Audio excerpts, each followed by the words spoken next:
Learning languages. Nazim Aziz.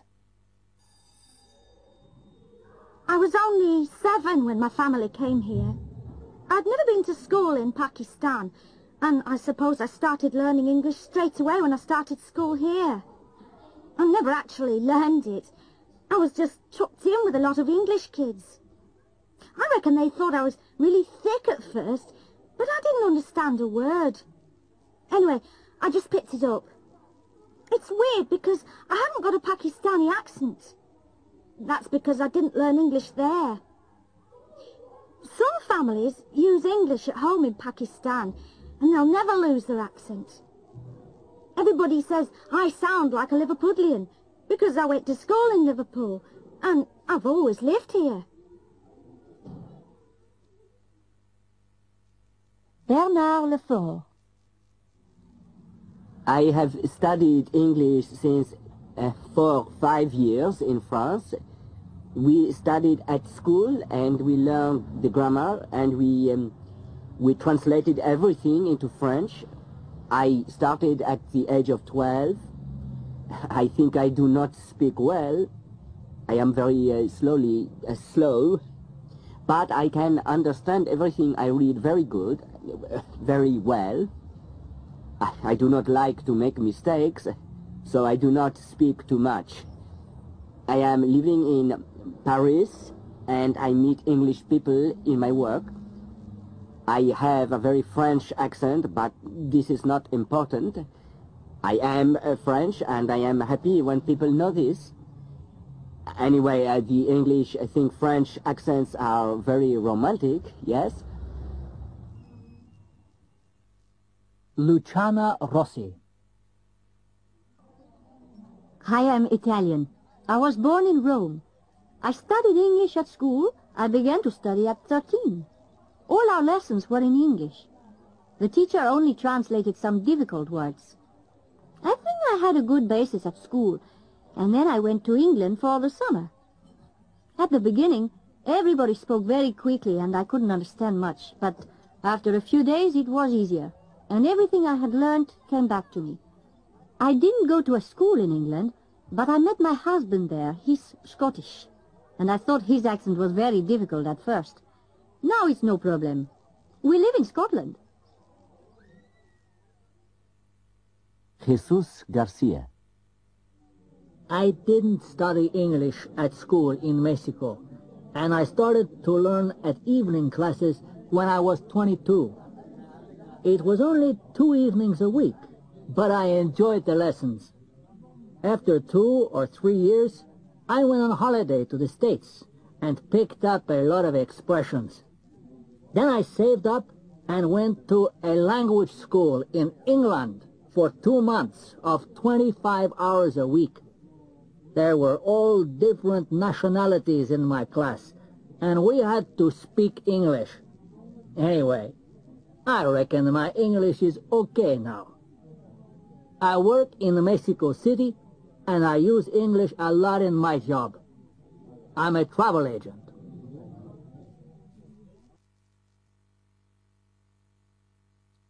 Shark attack.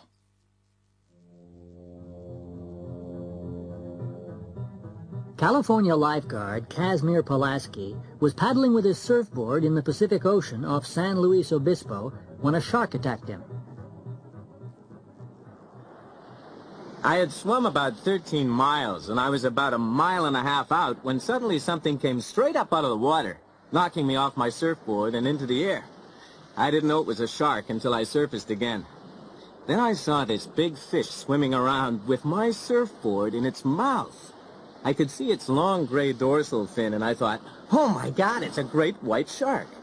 The next thought was, nobody gets this close to a great white and lives to tell the tale. You just don't know what you're going to do in a situation like mine. I saw the shark coming towards me with my surfboard in its jaws. I grabbed the tail of the surfboard and climbed back on it. I don't know why. Then I was afraid that if the shark let go of the board, he'd go for me. I got on my knees on the tail of the board, trying to keep my balance because all the time he's shaking the board, trying to get me off it. I was starting to fall back in the water where I'd be easy meat for him. So I moved up to the center of the board where I could hold onto the rail. But I slipped back 2 or 3 inches. And that's when I whacked him on the nose. I just open-handed slapped him on the nose. It was more an automatic reaction than a deliberate slap. It was like something was taking over my body. I was just 6 inches away from his teeth, but it was the eyes I remember most. It seemed as though he wasn't looking at anything when he was looking at me. Anyway, I just went for him and whacked him, and about 2 or 3 seconds after I hit him, he went. For a minute, I really thought I'd had it. I might have seen my life pass in front of me a little bit. And after he went, I started paddling back to the beach, but I was waiting for him to come back again. They were the worst moments. Then I kind of knew he wasn't coming back, and I managed to get to the beach.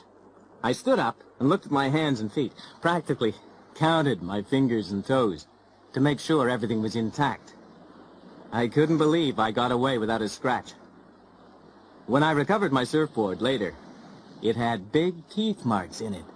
A biologist who investigated said the bite mark was probably from a great white, about 18 feet long. I had nightmares that night, but the next day I was back in the ocean. I love it. Even before the attack, I'd reckoned it was silly to worry about sharks because attacks are so rare. I still feel that.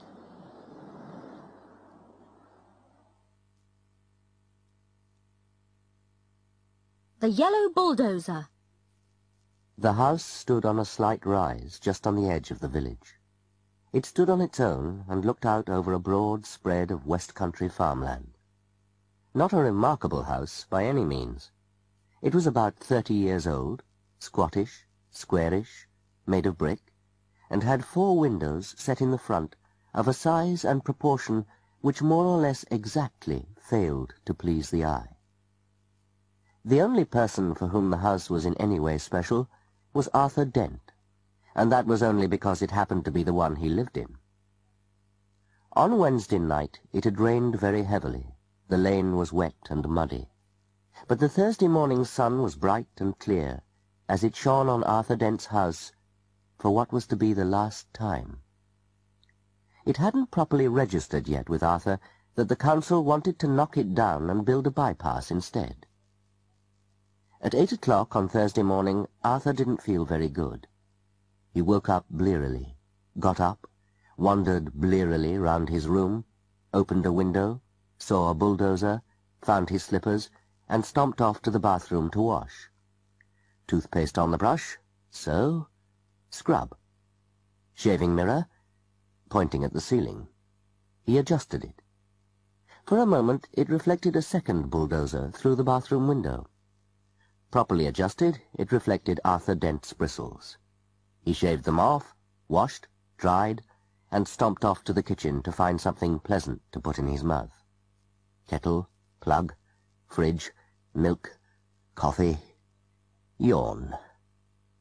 The word bulldozer wandered through his mind for a moment in search of something to connect with. The bulldozer outside the kitchen window was quite a big one. He stared at it. Yellow, he thought, and stomped off back to his bedroom to get dressed. Passing the bathroom, he stopped to drink a large glass of water, and another. He began to suspect that he was hungover. Why was he hungover? Had he been drinking the night before? He supposed that he must have been. He caught a glint in the shaving mirror. Yellow, he thought, and stomped on to the bedroom. He stood and thought. The pub, he thought. Oh dear, the pub. He vaguely remembered being angry about something that seemed important. He'd been telling people about it at great length, he rather suspected. His clearest visual recollection was of glazed looks on other people's faces. Something about a new bypass he'd just found out about. It had been in the pipeline for months, only no one seemed to have known about it. Ridiculous. He took a swig of water. It would sort itself out, he decided. No one wanted a bypass. The council didn't have a leg to stand on. It would sort itself out. God, what a terrible hangover it had earned him, though. He looked at himself in the wardrobe mirror. He stuck out his tongue. Yellow, he thought. The word yellow wandered through his mind in search of something to connect with. 15 seconds later he was out of the house and lying in front of a big yellow bulldozer that was advancing up his garden path.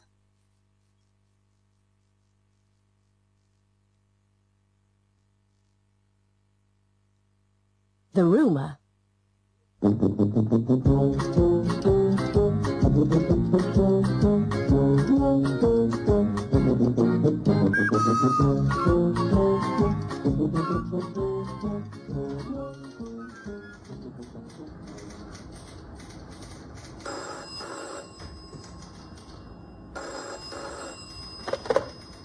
I'm afraid Mr. Joyce isn't here. He's gone to the hospital to see his grandmother.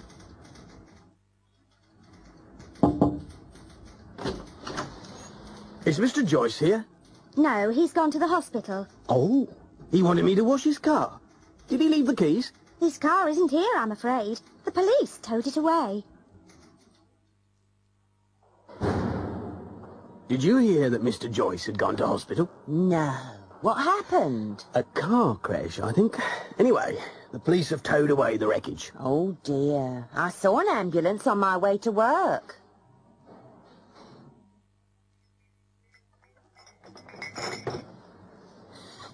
Have you heard about Mr. Joyce? He was rushed to hospital by ambulance at 8:45 this morning. He had a serious car crash.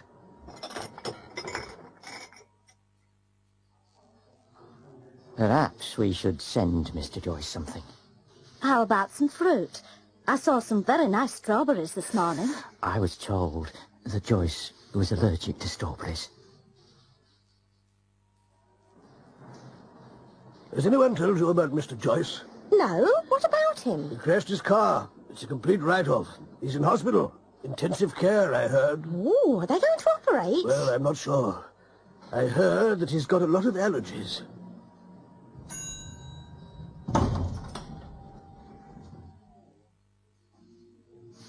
Did you know about poor Mr. Joyce?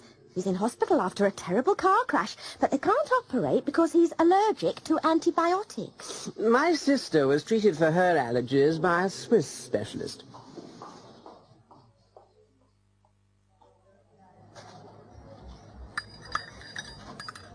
Do you know how Mr. Joyce is? Oh, you've heard too. Bad news travels fast. I hear that he needs to see a Swiss specialist. That's going to be expensive. Yes, but there are 3,000 people working here. Let's have a collection to raise the money.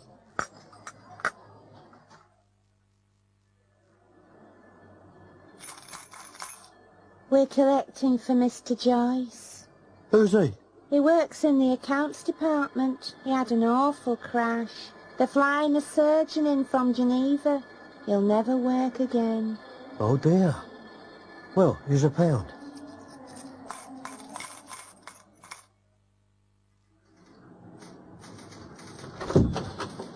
Hello, where is everyone? I've got no idea, Mr. Joyce.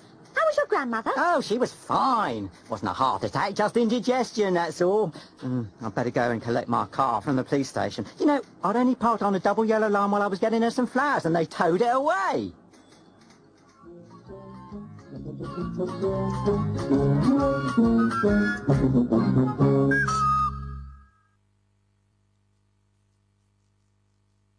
The Explorer.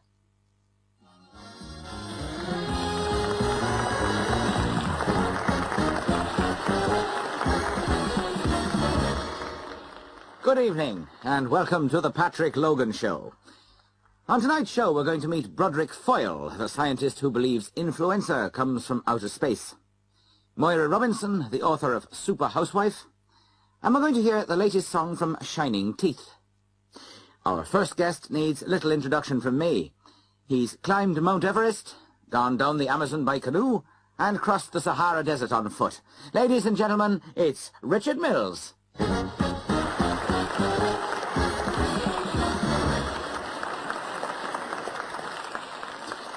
Richard, welcome. You've been everywhere and you've done everything. And now your latest book has just been published, hasn't it? That's right, Patrick. It's called Miles of Sand.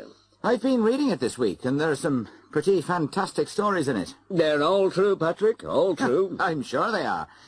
I particularly like the story of your rescue. Could you tell us that one? Yes. I was crossing the Sahara on foot when it happened. I had a small radio, but it packed up after 10 days or so, and I just kept on going. Obviously, when I didn't call in, people began to worry, and they sent out a search party. Now, I was travelling at night and sleeping during the day. On this particular morning, I had set up my tent and just crashed out. I'd been sleeping for a couple of hours when the search party arrived, and I didn't hear their truck. What happened was I woke up and heard these voices outside the tent. Someone said, "I had a look. He's dead, I reckon." "Who, me?" I shouted and popped my head out of the tent. You should have seen their faces. They were even more surprised when I refused a lift from them. But they did give me a new radio. So what are you doing at the moment, Richard? I'm keeping pretty busy. I'm writing a book about the Everest trip, and I'm preparing for my next expedition. The next one? You mean there's somewhere you haven't been? Oh, yes. I'm planning to walk across the polar ice cap via the North Pole. You're going to walk? That's right. I'm still looking for sponsors at the moment. It's going to be pretty expensive. It sounds like a very ambitious project to me. Yes, it is. The most difficult yet. You see, the temperature goes down to minus 75 degrees centigrade, and at that sort of temperature, metal freezes to the flesh. And, of course, I'll be walking across the sea, on ice. How are you preparing for that? I train every day. I run 10 miles and do weight training. I shall have to be very fit indeed. What sort of problems are you anticipating? Well, first there's navigation. Compasses don't work near the poles, so I'll be using satellite navigation throughout the trip. Say you have equipment problems, like the radio in the Sahara. I'll have a sextant to navigate by the stars, but it'll be plastic, of course. Ah, yes. You said metal freezes to the flesh. Yes. How long will it take? At the beginning, I'll be covering 10 miles a day. I won't be able to keep that up all the way, but I'll have reached the pole by mid-July. By then, I'll have been walking for 6 weeks, say 3 months for the whole journey. One thing that interests me, you always have such wonderful photographs in your books. Will you be taking photos on this trip? I'll be filming myself during the entire trip. Oh, but how will you manage that? I'll simply put the camera on a tripod. And food? Will you be trying to shoot polar bears? I certainly hope not. An aircraft will be dropping supplies to me at regular intervals. If the weather's good enough, that is. Rather you than me, Richard. Can we look forward to a book about this trip? I hope so. Any ideas about a title? Miles of Snow, perhaps? Actually, that's a possibility. Thank you for talking to us, Richard. I hope you'll come back and tell us about the trip. And we'll be back after the break.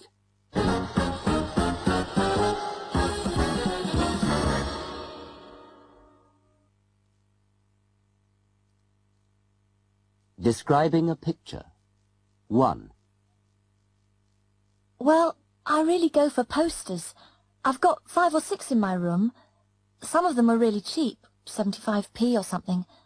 The most I ever paid was £2.50, but that's not the point. If you get fed up with them, you can always change them.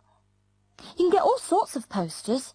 There are the old adverts, or photos of rock stars, or just beautiful landscapes. I've got a photograph of a seagull flying over some waves with a slogan on it, "Everything is beautiful." Ones I like best, though, are the old Vogue magazine covers of the 1920s, I think. There's one marvellous one of a girl. She's very geometric, in a yellow kind of dress, against a lovely pale blue background. She's on an ocean liner, I suppose. 2.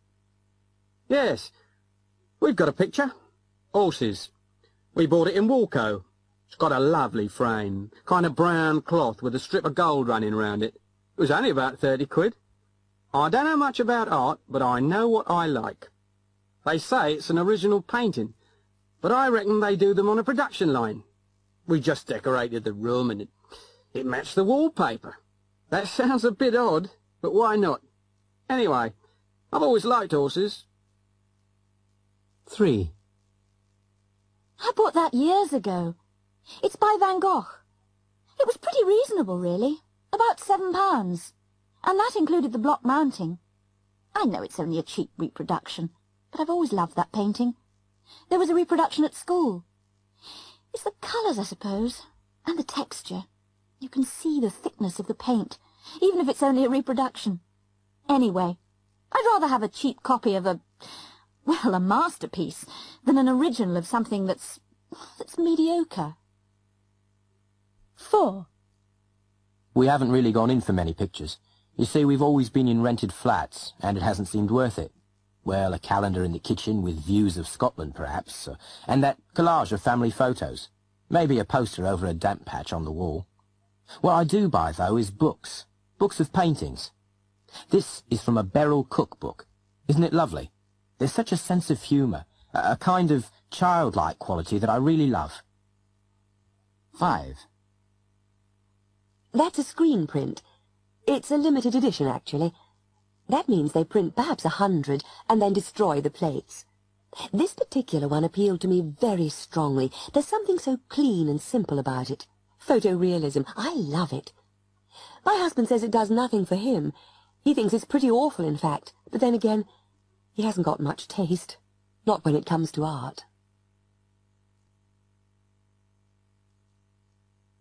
How do I get to 1? You pay over here, Mum. All right, all right. Come on, keep together. 1 adult and 2 children, please. £1.90. Haven't you got anything smaller?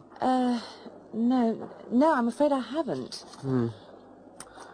£1.90, 2, 3, 4, 5, and 5 is 10, and 10 is 20. Thank you. Which way? Just go through the door on your right. Follow the signs and you'll see everything. Mum, I want a drink and a biscuit. Me too, I'm starving. Excuse me, is there a refreshment room? It's just round the corner on the right. I want to see the mummies first. What? The mummies. The Egyptian ones. Yes? We were particularly interested in seeing the mummies. Could you direct us to the Egyptian room? It's the last room you come to. Yes, but we'd like to go there first. All right. Turn left when you get in. It's the first door you'll come to on the left. Thank you. Sorry. 2. Excuse me? Yes, love. I think I'm a bit lost. I've been wandering around for ages, trying to find the tea. The tea? Right, love. It's in the... let me see. 1, 2, 3, 4, 5... The 6th aisle along from here. Or is it the 7th? If you go this way, past the checkouts, you'll find it on the right. I've been all around there. It's just past the biscuits. On the middle shelf. Oh, thank you very much, dear. I'm getting on a bit. I can't see as well as I could. Oh, well, come with me, love. I'll take you there. 3. 1 litre of whiskey, 200 Marlborough, 2 bottles of wine. Which currency are you paying in, sir? Do you take Canadian dollars? Oh, well, yes, sir, but I'll have to give you the change in Dutch guilders. Sterling or American dollars, I'm afraid. Oh, dear. Yes, of course. And I've only got a $100 bill. Are you in a hurry, sir? Not particularly. Why? Well, you could break your bill at the currency change desk and come back for your duty-free goods. That's a good idea. Thanks. Where is it? It's right in the middle of the concourse. Just turn left out of here and walk towards C and D piers. You'll see it straight in front of you. Thank you very much. You're welcome. 4.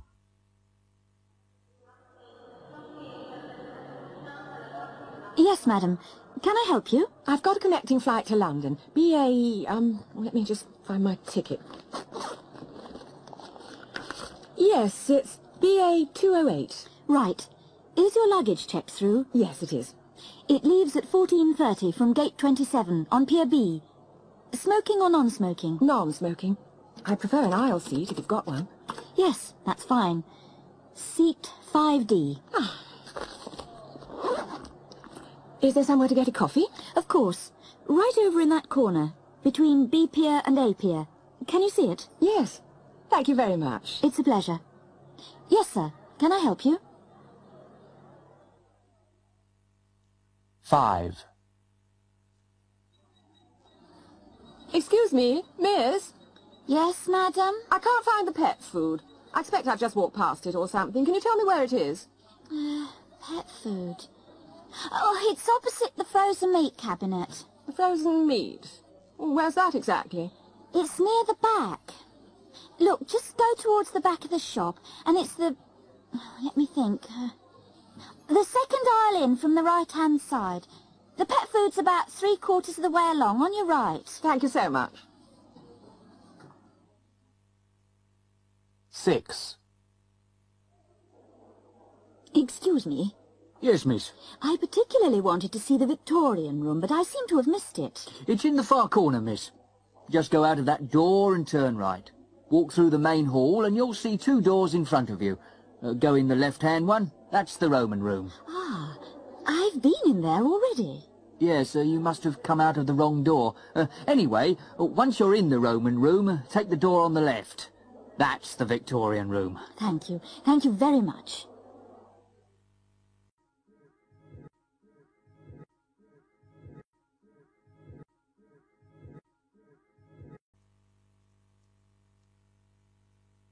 Raging Inferno. I'm sitting out on the road in front of my own house where I've lived for 13 or 14 years. It's going down in front of me. The roof is falling and it's in flames and there's nothing I can do about it. And the flames are in the roof and God damn it, it's just beyond belief. My own house and everything around is black. There are fires burning all around me.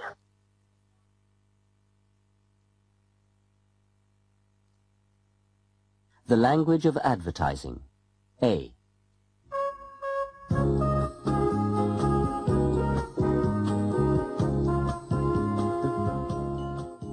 Hello there. My name's Steve Newman, but I expect you know that. I have to entertain a lot. That's one of the problems of living in Beverly Hills. And after dinner, I always give my guests Max Caffeine instant coffee. Steve, this coffee's marvelous. It's so fresh. Where do you get it? Glad you like it, Raquel. It's my secret.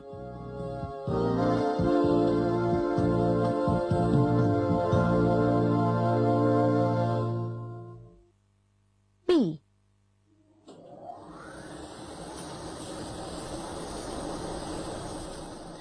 I'm standing in a laundrette in Bromley, Kent. It's Monday morning, and I've just asked 10 housewives to do half their wash in Fizz detergent with its new XR74 foam booster, and half in another leading brand.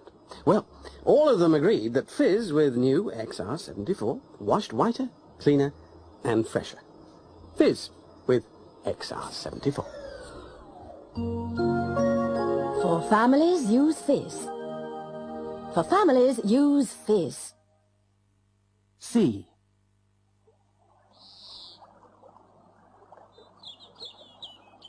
A country walk, a summer's day, the man you love, somewhere to sit, the sky is blue, your love is new. Make him happy with a Macbeth cigar. Macbeth with a masculine aroma of carefully selected tobaccos. D. Mum, I'm so bored. Do I have to stay in bed? Yes, dear. You've been ill. Sick children are always a problem. Help to give them energy and vitality again with Glucozone, the sparkling health drink with added vitamins and minerals.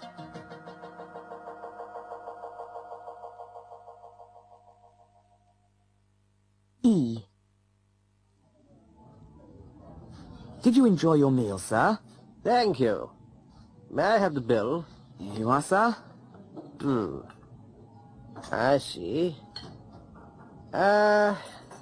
You take credit cards? Well, sir, that depends. Which card is it? It's an International Streamline Platinum card. Oh, in that case, of course we do. Thank you very much, sir. And madam, do come again. F. Are you looking for a car that's prettier than a Polo, faster than a Ford, mightier than a Maestro, cheaper to run than a Renault? Then you're looking for the new BM Calypso. Phone your local dealer for a test drive, and if you buy a Calypso this month, he'll give you a free radio, a full tank of petrol, 1 year's road tax, and free number plates. G. All right, I went up the pub last night. They didn't have my favourite beer. Run out, they said. Have some of this Burgermaster lager, they said. What I said? Lager? Not for me. Go on, try some, they said. Well, I had a glass. Didn't think much of it, but I had another. Load of rubbish, I said. Try another, they said. I did. Awful, I said. I don't believe it, they said. Try another. This is the worst beer I've ever had, I said. Try another, we'll pay, they said. No, it's rubbish, I said, and staggered off into the night. I was laughing. 5 free glasses of Burgermaster, and it's not that bad. H.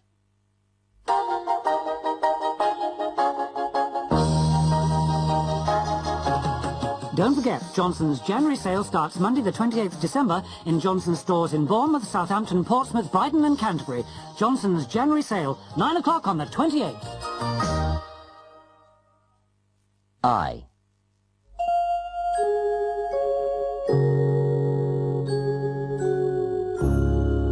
I want to talk to you tonight about a very personal problem. Foot odor. Do you suffer from smelly feet? I did. Until I discovered Malcolm's talcum powder. Now I don't walk around smelling like a piece of old cheese. Remember, for talcum say Malcolm. For talcum say Malcolm.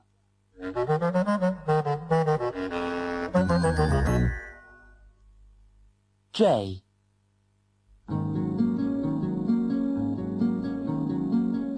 Hi, Sandy. I love your hair. I've just washed it. Mine is always so dry and unmanageable.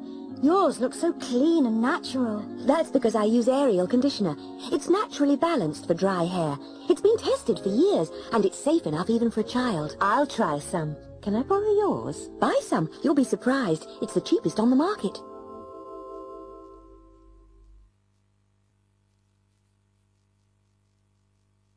Britain from the air. Salisbury. Salisbury was one of the earliest new towns. The city was founded in 1220 to replace the town of Old Sarum, 3 miles to the north. Old Sarum had been founded by the Romans and developed by the Saxons, and was already an important town in the 11th and 12th centuries.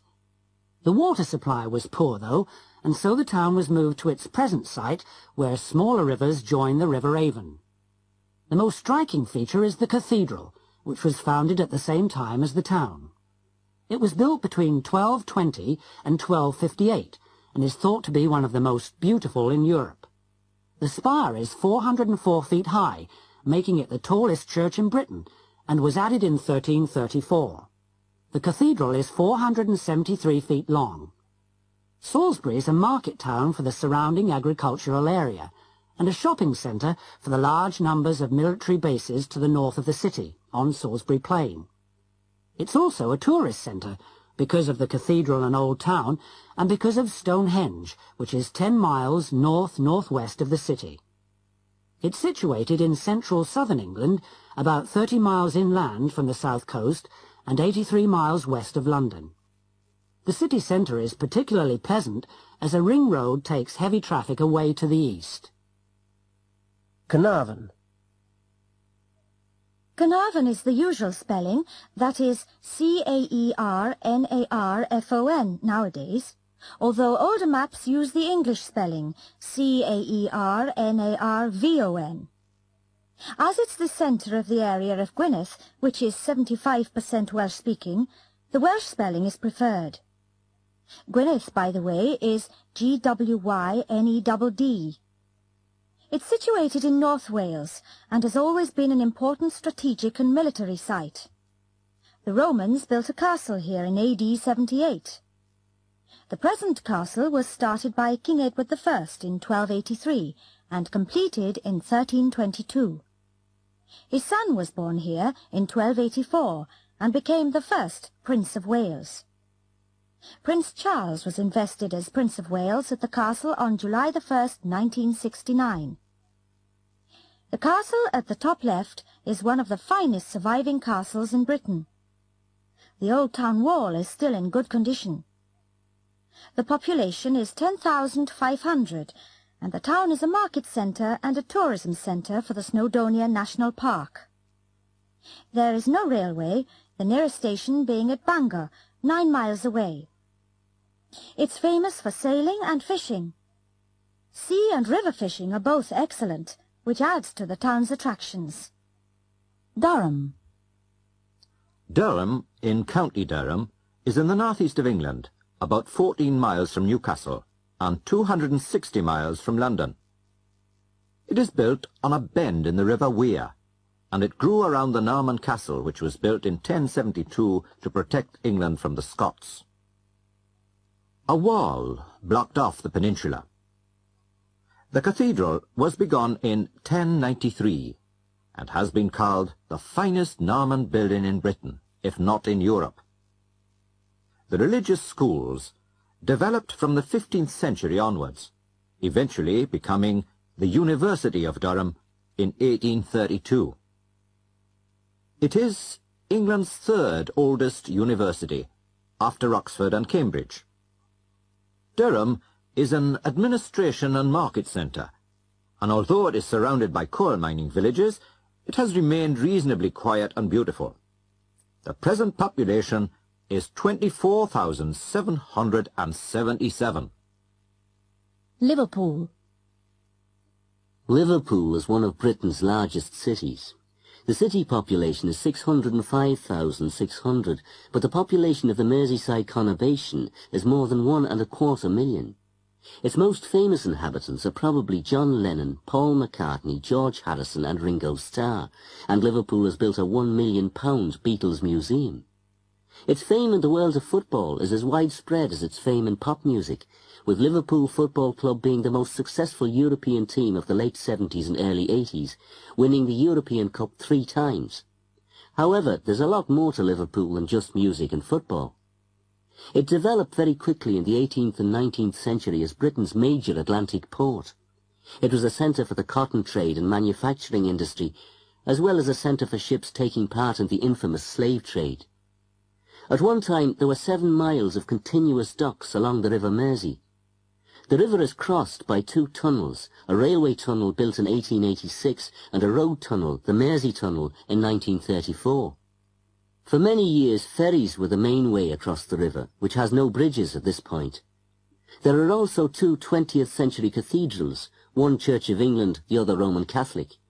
The Catholic Cathedral, one of the few in the world built with an underground car park, can be seen in the lower right foreground of the picture. The famous Lime Street station can be seen just right of the centre. Liverpool is a cosmopolitan city, and to the anger of both the Irish and the Welsh, it has been called the real capital of Ireland and the real capital of Wales, because of the large number of Liverpudlians of Irish and Welsh descent. Today, it is well known for the wit and humour of its people and its high unemployment figures. There are plans to attract tourism to the area, and to the northwest generally, by converting areas of Dockland into leisure areas, parks and museums.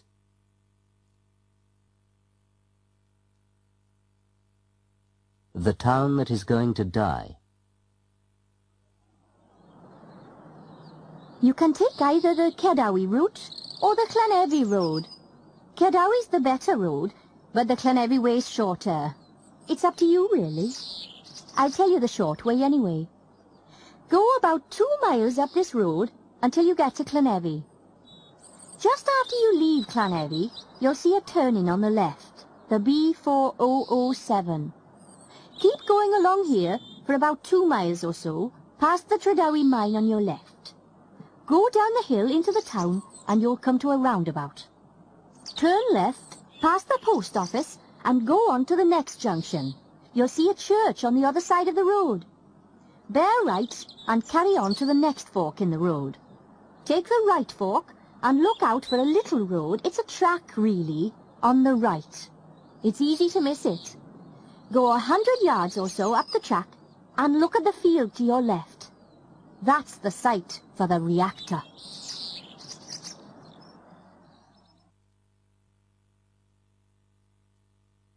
Collector's Corner.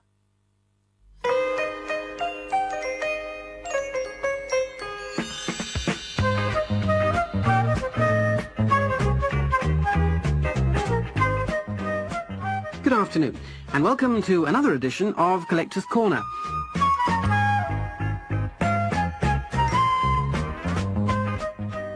For this afternoon's programme, we come to visit 16-year-old Adrian Shaw. We're in Adrian's room at the moment, and we're completely surrounded by bottles. Yes, bottles. Big ones, small ones, blue ones, green ones. In fact, it's difficult to see the walls at all. There are so many bottles. How many bottles are there, Adrian? 1,429. 1,429. Have you counted them? Yeah, this morning. I thought you might ask me that question. And are they all different? Yeah. I keep my spares in a box in the shed. How did all this start? About 3 years ago, I was fishing in the river and I found a bottle. This one here. And I'd never seen one like it. So I took it home, cleaned it up, and showed it to my granddad. He said all the bottles were like that when he was my age. I've never seen one like it. No, my granddad's nearly 70. It's an old beer bottle. Anyway, Grandad said it might be worth a bit of money. So I took it along to this shop my mum knew, where she'd seen old bottles in the window. And how much was it worth? Well, the bloke in the shop offered me £6 for it. It's a pretty rare one, because it's got the name of the brewery on it, and it was only a small brewery. Weren't you tempted to sell it? No, not really. I told him I'd think about it. I saw one in a catalogue the other day. I could get £15 for it now. But I wouldn't sell it. Anyway, I like it. And where did you find all these other bottles? Not all in the river, surely? No, though rivers are good places to look, especially near bridges where people chuck them in, and they get stuck in the mud. Where else, then? Rubbish dumps. Usually the ones out of town, you know, where they used to bury all the old rubbish. And how do you know where to find these dumps? A lot have been built on, haven't they? Some have, but not all. You can look at old maps in the library, or you can ask old people. They can often remember where people used to chuck rubbish. And, of course, it doesn't cost anything, does it? No, I've never spent a penny on a bottle. Though you can buy them in shops. A lot of people do. Do you ever sell a bottle? Oh, yeah. But only if I've already got one the same. You know, I sell one and keep the other. What did people keep in all these bottles? All kinds of things. Medicine. You find a lot of old medicine bottles. They're usually blue. But there are all sorts, really. Beer bottles, ink bottles, all shapes and sizes. Tell me about that green one over there. What was that used for? Oh, that was used for...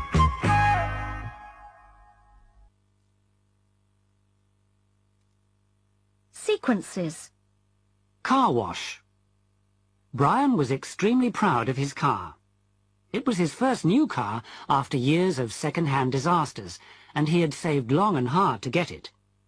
He remembered the day 3 months previously when he had walked into the showroom to order it. The salesman had been helpful and friendly, and Brian had enjoyed every detail of the transaction. Having had a test drive, he had sat for over an hour poring over the list of options. Yes, he would have metallic paint. No, he wouldn't bother with an electric aerial or electric windows, certainly not at a cost of £350. Yes, he would have the deluxe sheepskin seat covers, and so on. When it was eventually delivered gleaming to his door, he had been almost afraid to drive it. That was 3 weeks ago, and the gleam had gradually become dulled by dust. It was the hottest summer in living memory. It was time for its first wash. Brian drove carefully to the automatic car wash at a nearby service station. He was sure that passers-by must be admiring his beautiful machine. He drove in, got his token, and joined the queue. At last it was his turn, and he pushed the token into the slot and carefully positioned the car in the centre of the car wash. He felt a bit apprehensive when he looked at the huge green brushes, but he wound down his window again and firmly stabbed the start button. There was a loud whirring noise as the brushes descended and the spray began. Brian tapped his fingers in time with the song on his stereo FM radio. The radio! It was working! That meant the aerial was up! Brian turned to look. Too late, there was nothing he could do. Wait! Better close the window quickly. Brian grabbed at the winding handle in panic. There was a slight cracking noise, and Brian found himself staring down at the handle. It had broken off in his hand, with the window open. He felt the first fine spray on his face, and he had time for one last, longing look at his sheepskin seat covers before the deluge of detergent and water hit him. Urban legends. The Hook. A boy and girl were sitting in a parked car late one evening, listening to the radio. Over the radio came an announcement that a crazed killer with a hook in place of a hand had escaped from the local insane asylum. The girl got scared and begged the boy to take her home. He got mad and stepped on the gas and roared off. When they got to her house, he got out and went around to the other side of the car to let her out. There, on the door handle, was a bloody hook.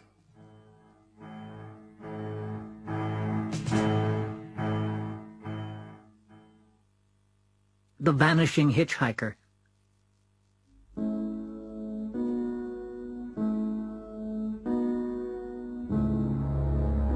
Well, this happened to one of my girlfriend's best friends and her father. They were driving along a country road on their way home from the cottage when they saw a young girl hitchhiking. She told the girl and her father that she just lived in the house about 5 miles up the road. She didn't say anything after that, but just turned to watch out the window. When the father saw the house, he drove up to it and turned around to tell the girl they had arrived, but she wasn't there. Both he and his daughter were really mystified and decided to knock on the door and tell the people what had happened. They told them that they had once had a daughter who answered the description of the girl they supposedly had picked up, but she had disappeared some years ago and had last been seen hitchhiking on this very road. Today would have been her birthday.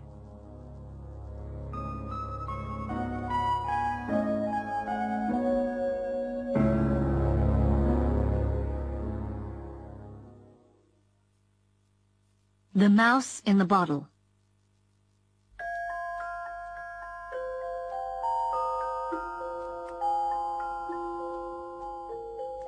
Two old ladies stopped at a restaurant to have lunch.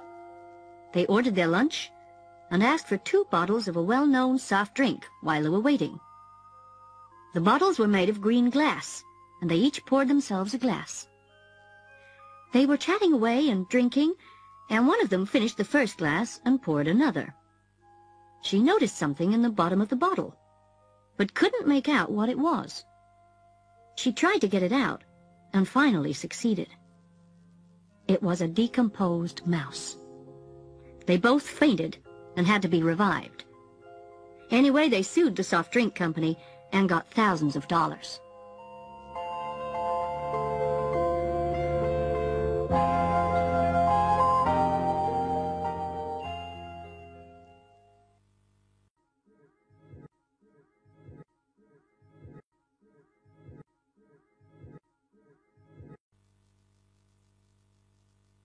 Prejudice. Right, well, my name's Don Crabtree, and I come from Headingley in Leeds. I'm an insurance salesman working for the Ribble Mutual Widows Benevolent Society, and I travel over 400 miles every week in my work, which doesn't leave me much time for a hobby, but I do like a drop of real ale. Oh, hello. My name's Dora Entwistle, and I'm from Liverpool, and I work in a factory like, and I've got 3 kids and a husband. Hello there, I'm Angus Macpherson from Glasgow, which is in Scotland, of course. Morag, my wife, and I have 8 children, so it's quite a large family. And I have a general medical practice in the town, so I keep pretty busy. My name's Gwyneth Jones. I live in Gwent, which is South Wales. I'm a housewife with 2 children, and my husband's a miner. My name's Wayne Roberts, and I come from Birmingham in the Midlands. I work in a car factory, and I like to play football at weekends. I got married last year, and we got a little girl aged 4 months. We'd like to have a boy next time. Well, I work as an assistant matron at Budleigh Salterton Infirmary. That's what the locals call it. I live in Exeter, which is in Devon. Oh, my name is Jill Carpenter, and I've got 3 children. There's not a lot of work in the area, so most of my cases are, well, some of the lads from the farm with agricultural injuries, that sort of thing. Hello, my name's Laurie Morrison, and I'm from Whitley Bay, which is up near Newcastle in the northeast of England. I'm unemployed at the moment, but me hobby's playing football and watching it on the telly, like. My name's Tracy Sparrow, and I come from Hounslow in London. I work in a shoe shop in Richmond High Street.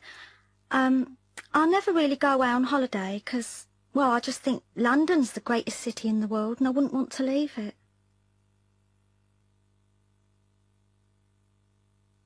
Making your point. Jenny Macpherson is the managing director of GB Electrics. She's talking to a marketing meeting. Now we come to the most important item on today's agenda. That's item 7, the GB Express coffee maker. I think all of you have reports for the meeting, yes? Well, we'll hear them in a moment. I haven't seen them yet, and so I'll make my remarks as brief as possible. I'd just like to point out a few problems. Over the years, coffee consumption in Britain has been increasing rapidly and is now around the same level as tea consumption. That's the good news, if you're selling instant coffee. During the same period, coffee has become a weak, warm liquid with little flavour or taste. In other words, coffee has become more and more like English tea. You know the joke about our canteen here. How do you know which is coffee and which is tea? The tea comes in blue cups.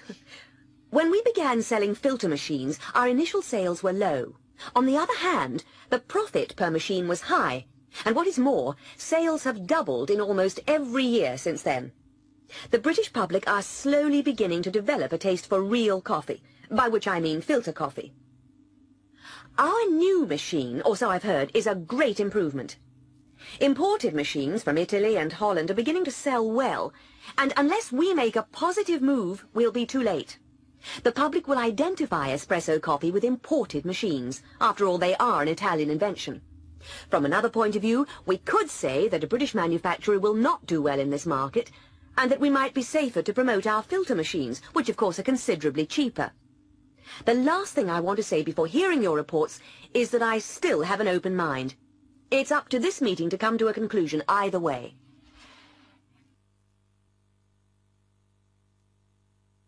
The Parkhurst Talkabout.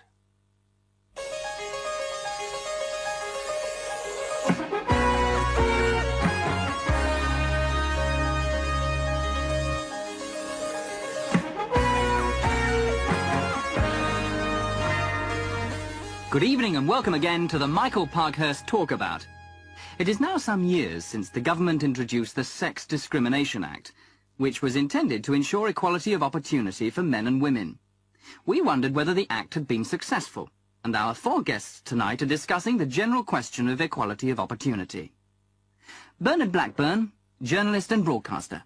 In my opinion, we shall never create real equality of opportunity by making laws about newspaper advertisements.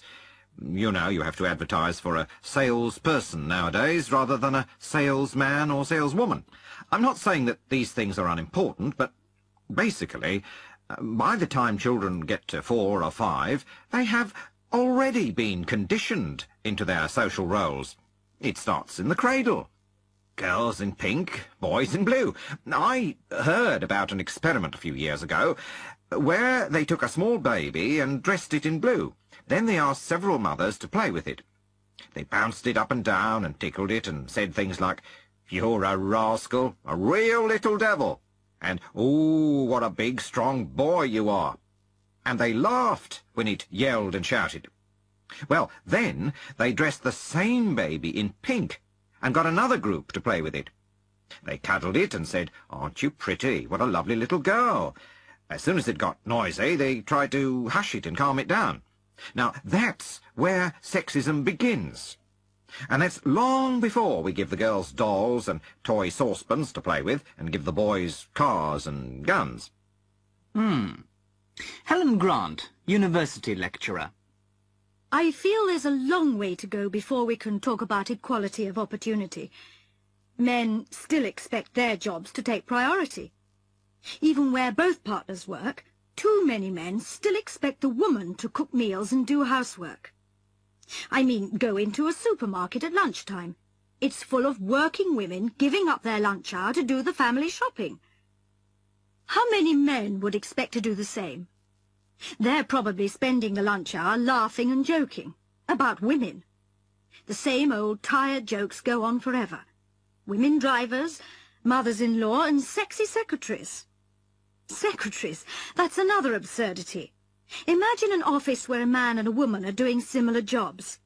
She's called a secretary, he's called a trainee manager. Of course, this is how so many firms avoid obeying the law on equal pay, by altering the job description. The media, as always, I'm afraid, is so much to blame. Magazines, TV, film and advertising portray women as sex objects, not people. Women are blackmailed into buying useless products because they might fear they're unattractive without them. Too many of us accept the stereotype and waste our time worrying and dieting to fit some imaginary male ideal. Dr. Alice Lee, a general practitioner. Equality, yes. Well, I'm a doctor, so I suppose you could say that I have an interesting, rewarding and important job. However, I have experienced tremendous prejudice from male colleagues. And after all, while there are plenty of women doctors, most of the surgeons and top consultants are men. The argument's always the same, in all spheres of activity, that women will leave the job to have babies. Of course, not all women want to have babies, so this is tremendously unjust. Personally, I did want children. I've got 2, and I stopped work to have them. Children are always forgotten in the argument. I've always felt that it is a very narrow view of life to value a person purely in terms of job status. I believe we should remove the barriers against women at work. But I also do not see myself only as a working person, Dr. Lee. Being a mother is a very important social role, and we need to reassess our view of motherhood and to regard it as equally valid as any job. It is absurd to think a woman is more successful as a prime minister than as a mother. Of course, this is equally true for men. Couples who have swapped roles, where the mother has gone out to work and the father has stayed at home, will tell you that both jobs are equally important, and even that being at home is more demanding emotionally and physically. Rosemary Valentine, romantic novelist. Perhaps I come from a different generation. When I was a girl, things were quite different. I enjoy having doors open for me. I like it when men stand up as I enter a room and make sure that I'm seated before them. I feel that the romance has gone out of life today. I used to love getting dressed up for a party, having my hair done and so on. I never felt inferior, just different. I wouldn't want my husband to help me in the house, and I'd feel strange if he did. I also can't worry about all this fuss about words. We're supposed to say chairperson rather than chairman. I don't dislike it, but I don't see it as terribly important. I think my husband is a typical example of a male chauvinist pig, but I like him that way.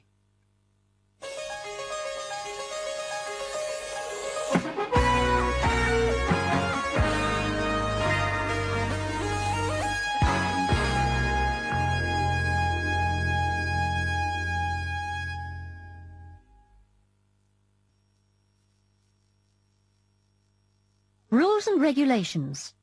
1. Charles Orson. Well, of course, I started in Hollywood right in the middle of the Hayes office days. And, you know, we had to show them scripts before we started filming. I'm not sure how carefully they looked at them, but it was a good thing for us. You see, it's pretty expensive to film a 5-minute scene which you later have to throw away because of one wrong word. It was much easier to discuss it beforehand. Sometimes it was pretty absurd. I remember a script in, 48 or 49, where the Hayes office sent it back and said, "You can't use this. There are 3 dams, 2 hells, and 1 blast in this scene." We got back to them and said something like, "It's essential to the story." So they say, "Okay, but you'll have to cut it down a bit. You can have 2 dams, 1 hell, and scrap the blast." I thought that was pretty silly. I mean, either it's wrong or it isn't. Mind you, some of the things they said were sensible. You weren't allowed to show how to pick a lock, and you weren't allowed to show how to kill yourself, for example. No, we often laughed at them. Censors are never popular, but the code gave us a discipline. I mean, some beautiful images came onto film because of it. You were forbidden to show something on screen, so you'd have to use an image instead. Butterflies whirling round, or waves on a beach. You know, the kind of thing. Nowadays, it's all too direct, too obvious.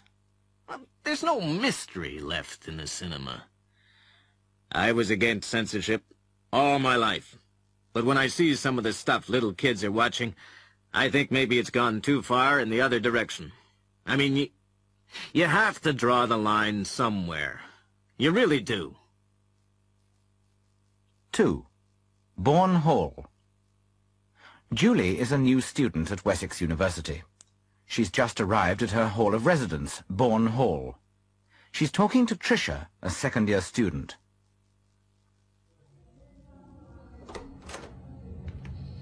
Hi, I'm Tricia Lambert. I think we're going to be neighbours. Oh, hello. I'm Julie Morgan. Yes, I suppose we are. Are you new here? Yes. I've just been looking at these regulations. I don't suppose it was worth bringing my cassette player. Oh, why not? Everybody's got one. Oh, I see. You've been reading the rules. Well, look, Julie, it's a matter of common sense. Nobody's going to stop you playing it. It's not like that.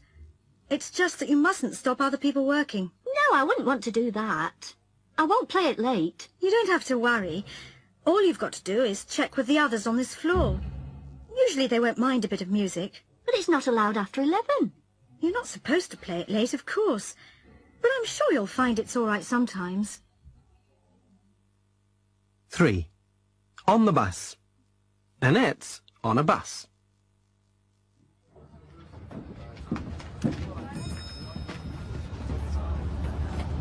Oi! You can't stand there. Sorry? I said you mustn't stand there, love. You're in a driver's way. Go on, move back. I'm terribly sorry. I didn't realise. But there's no need to be rude about it, is there? 4. On the beach. Come on, Sam! Kick it over here! Come on! Oi! You 2 lads! Stop that! Stop what? Stop kicking that ball around. It's against the regulations. Eh? What regulations? Can't you read, son? No ball games on the promenade. It's not allowed, see? Why not? We're not doing any harm. It's a regulation, that's why. You can play football on the beach, that's all right. Well, there's no room on the beach. Well, you can't play here. Go on, get a move on.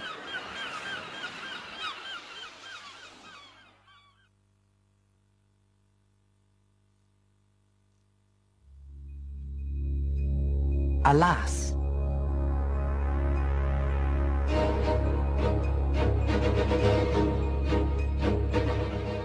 Hello? Hello? Is anybody there? Oh, Lord, my head's splitting. Oh, Mary, there you are. Bring me some coffee. Some black coffee. Oh, you should be in bed, ma'am. That's what the doctor said he did. Bed? How can I sleep with all this going on? Bring the coffee, Mary.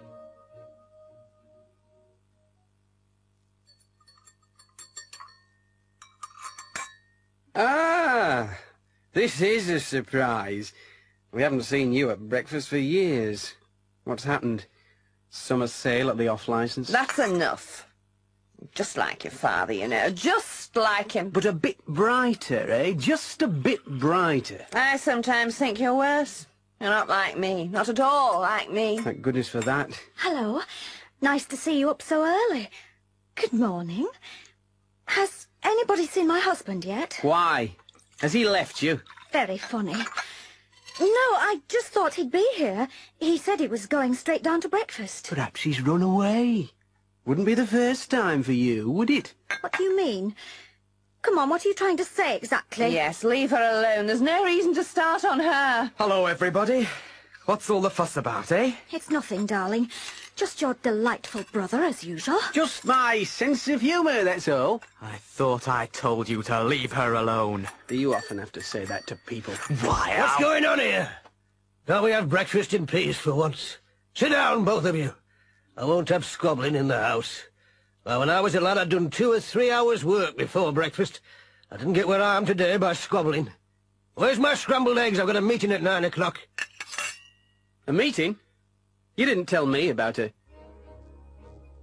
meeting. He's been having private meetings for years. What's her name? Leave it out. Haven't got the time or the patience. I suppose that layabout isn't up yet? That's no way to talk about him. After all, he is your... Good morning, everyone. Hello, darling. I'm sorry I'm a little late. I couldn't find my eyeliner. Hello, darling. You look splendid. By the way, I might be late tonight. I've got to see somebody. That's all right, my sweet. Milk, dear? Oh, you must let me introduce you to my hairdresser, dear. You've been neglecting yourself since, well, you know. Oh, I am sorry. I did promise not to mention it again. Come on, love. It's nearly a year now. It was his own bloody fault, anyway. There's no need, you oaf. Help! Everybody! Come quickly. She's in the pool. The swimming pool. I think she's dead.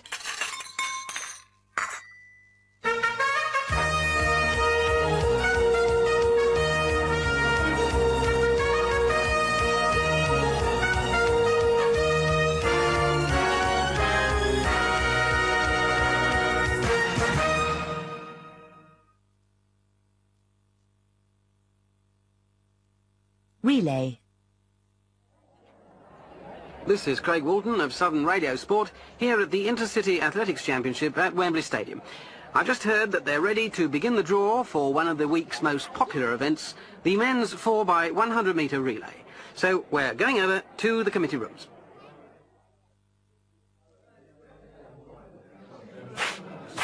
Testing, 1, 2, testing, 1, 2. Can you hear me? Right. We are going to begin the draw. The first 4 teams out of the hat will be in the first heat. And they are South London on the inside track, Brighton, Bristol, and York on the outside. In the second heat, testing, 1, 2. I think there's something wrong with this microphone. 1, 2. Oh, it's okay. We have Exeter on the inside, Newcastle, Dover, and Swansea.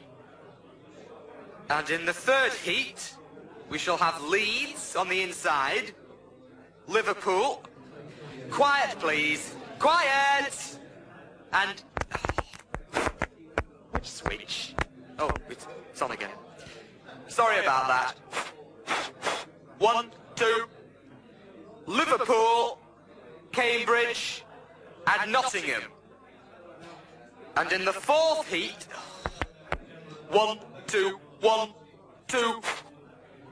The teams will be Oxford on the inside, Glasgow, Birmingham, and finally Manchester.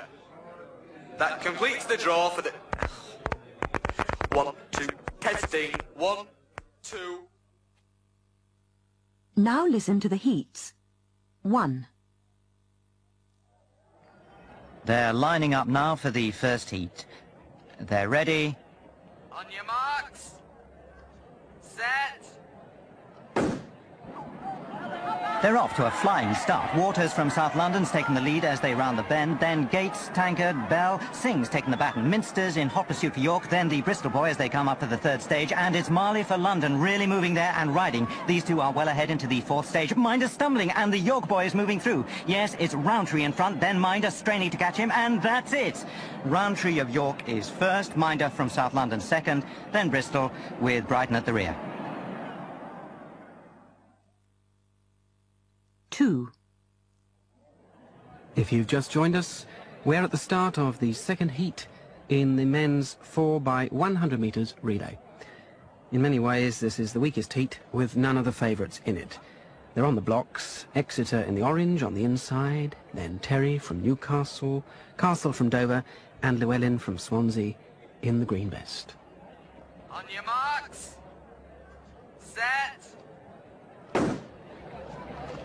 Oh, something was wrong with the start there. They're going back to the blocks.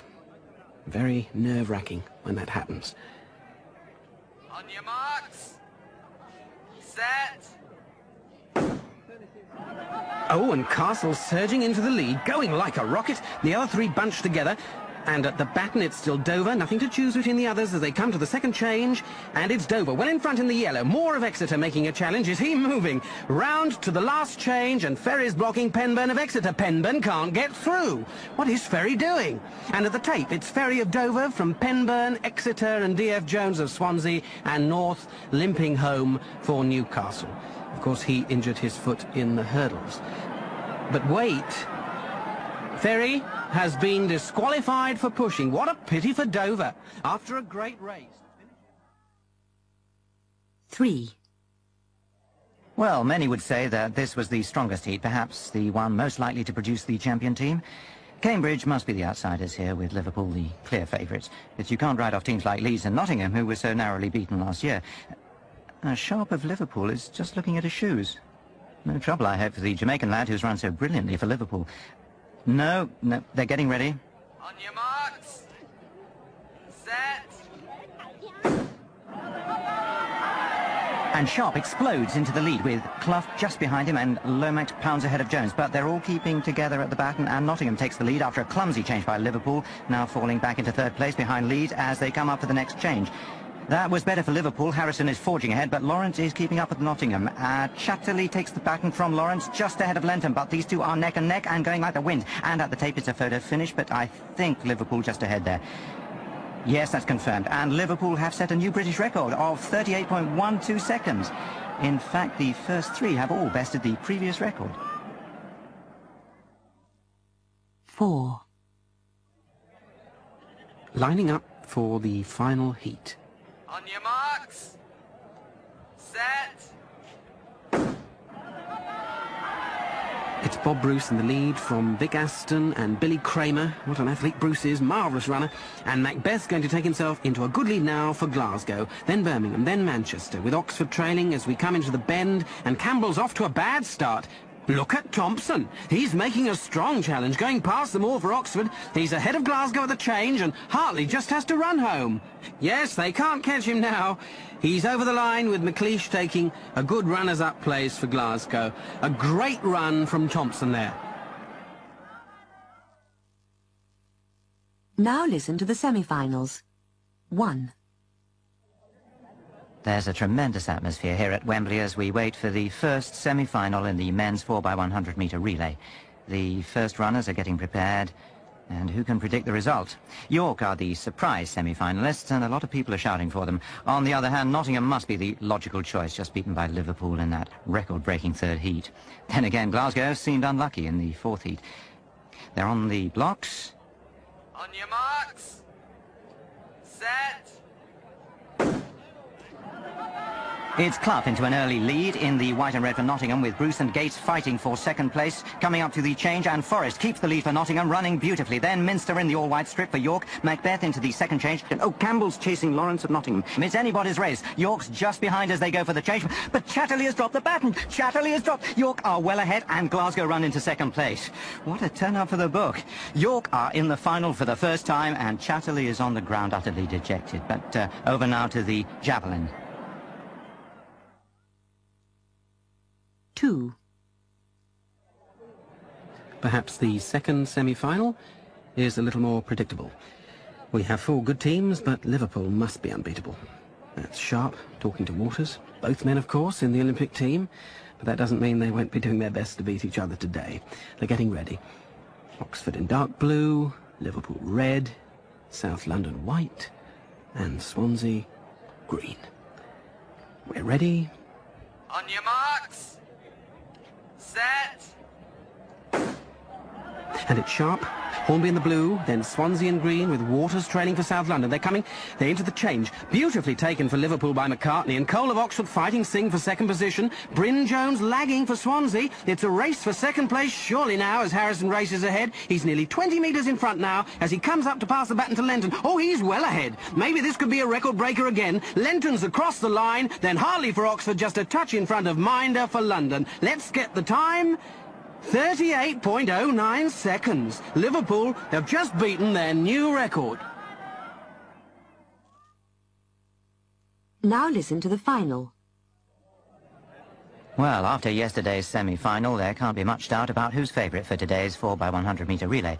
Liverpool are on top form, and the less experienced teams from York, Oxford and Glasgow must realise the fight is for the second place.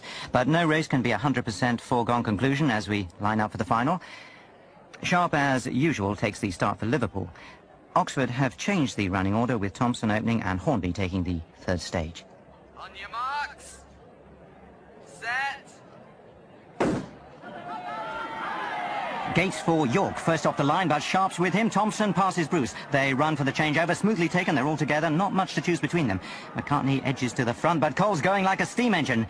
They're into the second change, and it's got to be Liverpool. Harrison pulls away from Hornby. Riding and Campbell are both close, very close. The third... And Lenton is down. He's down, and Oxford fighting to catch York desperately. Lenton's up, but at the line is Oxford. Oxford by a hair's breadth from Roundtree of York.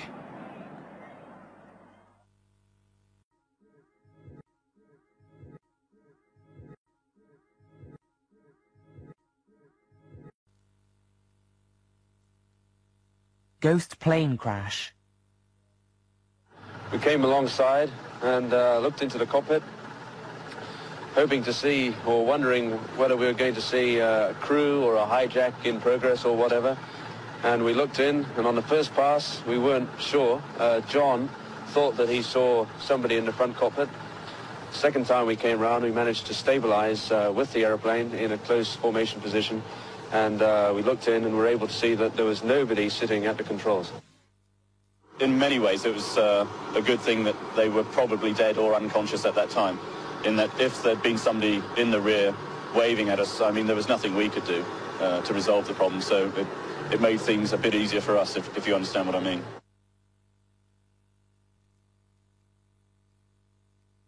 Belief, doubt and certainty. Roy Clark is an investigator for an insurance company. He's investigating a fire at a small warehouse. The contents were insured for £500,000. He's talking to Dave Grimes, the owner. Look, I can't see what you're here for. I filled out all the forms, right? When do I get my money?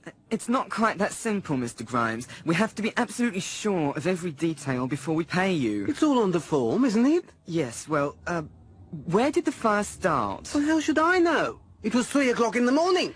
On the form, you've put the reception area down. Well, that's what the fire brigade thought. I've got no idea. But you put it on the form. They said it must have started there. Look, it destroyed £500,000 worth of stuff. There's some dispute about that figure. I'll have to see invoices and delivery notes for it, I'm afraid. Are you calling me a liar? No, I don't doubt your word for a moment, Mr. Grimes. Oh, all right, then. I'm sorry, but I'm bound to ask you the next question. And please believe me that I'm not disputing your statement. But is it true that business has been very bad recently? Who said that? That's nonsense. As a matter of fact, there was a newspaper report a few weeks ago. It said that there will be 20 redundancies here. Oh, yeah. Well, we're reorganising. I see. No doubt the newspaper was exaggerating. That's right. It's just that my manager has raised some questions about your business. You must understand that it's hard for us to see how you could possibly sell £500,000 worth of electric coffee stirrers. We just can't believe that anybody would buy them. Are you accusing me of arson? Saying I set light to the place myself? I didn't say that. It's just, slightly suspicious that... Harry.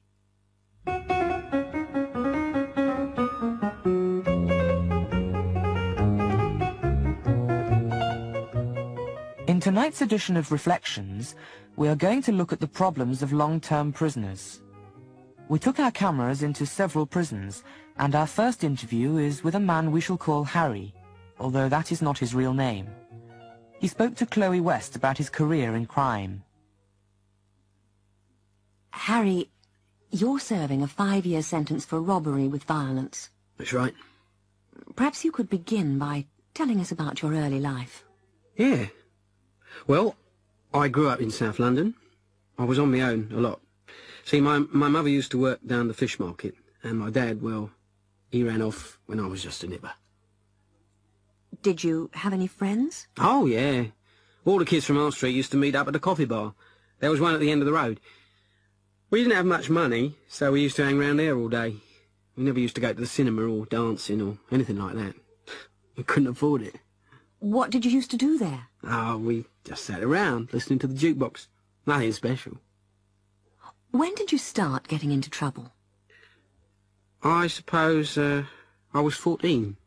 Something like that. My friends used to go shoplifting at Woolies, Woolworths. And one day, we were caught. I ended up in Borstal. You mean they sent you to Borstal for shoplifting? Well, yeah. After the 4th time. And for beating up old ladies. You used to beat up old ladies? Well, only when I was trying to rob them. You beat them up and then robbed them? Yeah. I used to do that. Perhaps you'd tell me about your life in prison. Well, I suppose the worst thing is being shut up all the time. Yeah. And I can't stand getting up at 5:30 either. I just can't get used to that, even though I've been here more than 3 years. You see, before I came here, I liked staying in bed all morning. I was on night work, you see. Night work? Burglary, mostly. I caught you there. I can't get used to going to bed at 8 either. Harry, if you don't mind me saying so, a lot of viewers will think of you as an enemy of society. Well, that's fair enough. But I've admitted doing a lot of things. I spent a lot of time thinking. I could keep on stealing things, but I'd end up spending half my life behind bars. I'm going straight this time, don't you worry. What do you intend doing when you get out? I'm very fond of working on motorbikes. I've been studying while I've been inside, and I'm hoping to qualify as a mechanic. Do you think you'll be able to get a job? That's a bit of a problem. People are scared of employing someone with a record like mine. You know, in case they begin stealing again. How will you get round that? I'm planning on working for my brother. He's got a motorbike shop. So, you plan to work for your brother? That's right. I tell you, I won't be back. I'm not going to risk wasting another 5 years. Well, I wish you luck, Harry. Thanks.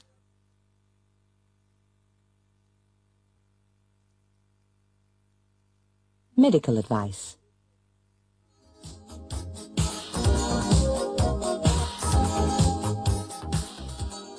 That was the latest record from Computer, Space Travel. 11 o'clock on Tuesday, 17th September, here on the Timothy Old Show on Radio Wessex 206 metres medium wave. And it's time for our medical advice spot. Today's guest is Dr. Guy Lines from the Common Cold Research Unit. Dr. Lines, could you briefly describe your work? Yes, Tim. We ask volunteers to stay with us at the research centre for 2 weeks.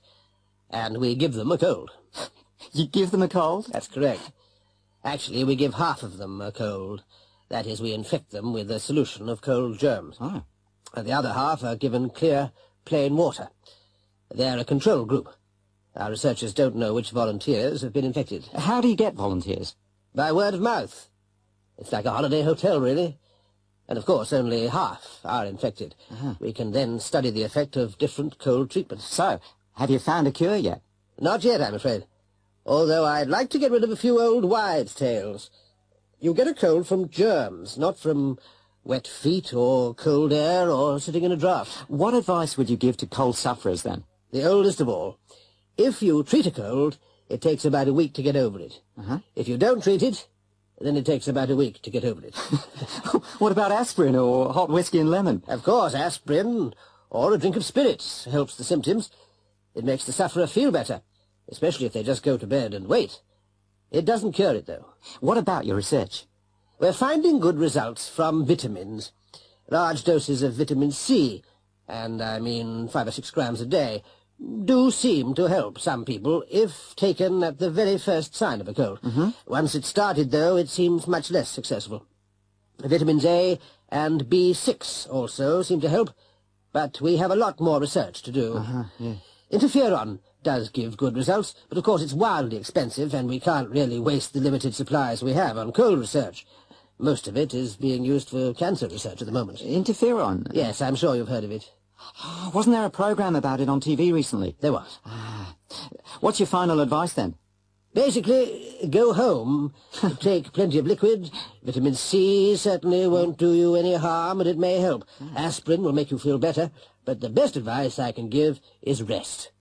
Plenty of rest. Thank you, Dr. Lyons. We'll be coming back to you after our next record. It's Daisy Barton singing You Broke My Heart.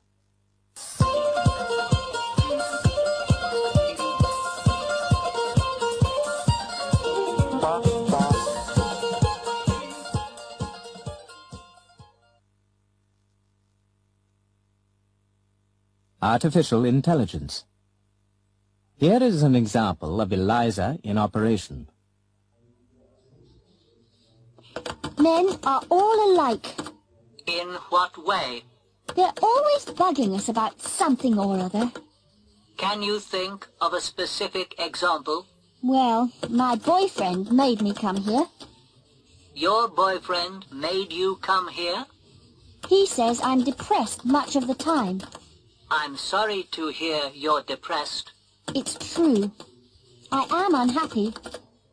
Do you think coming here will help you not to be unhappy?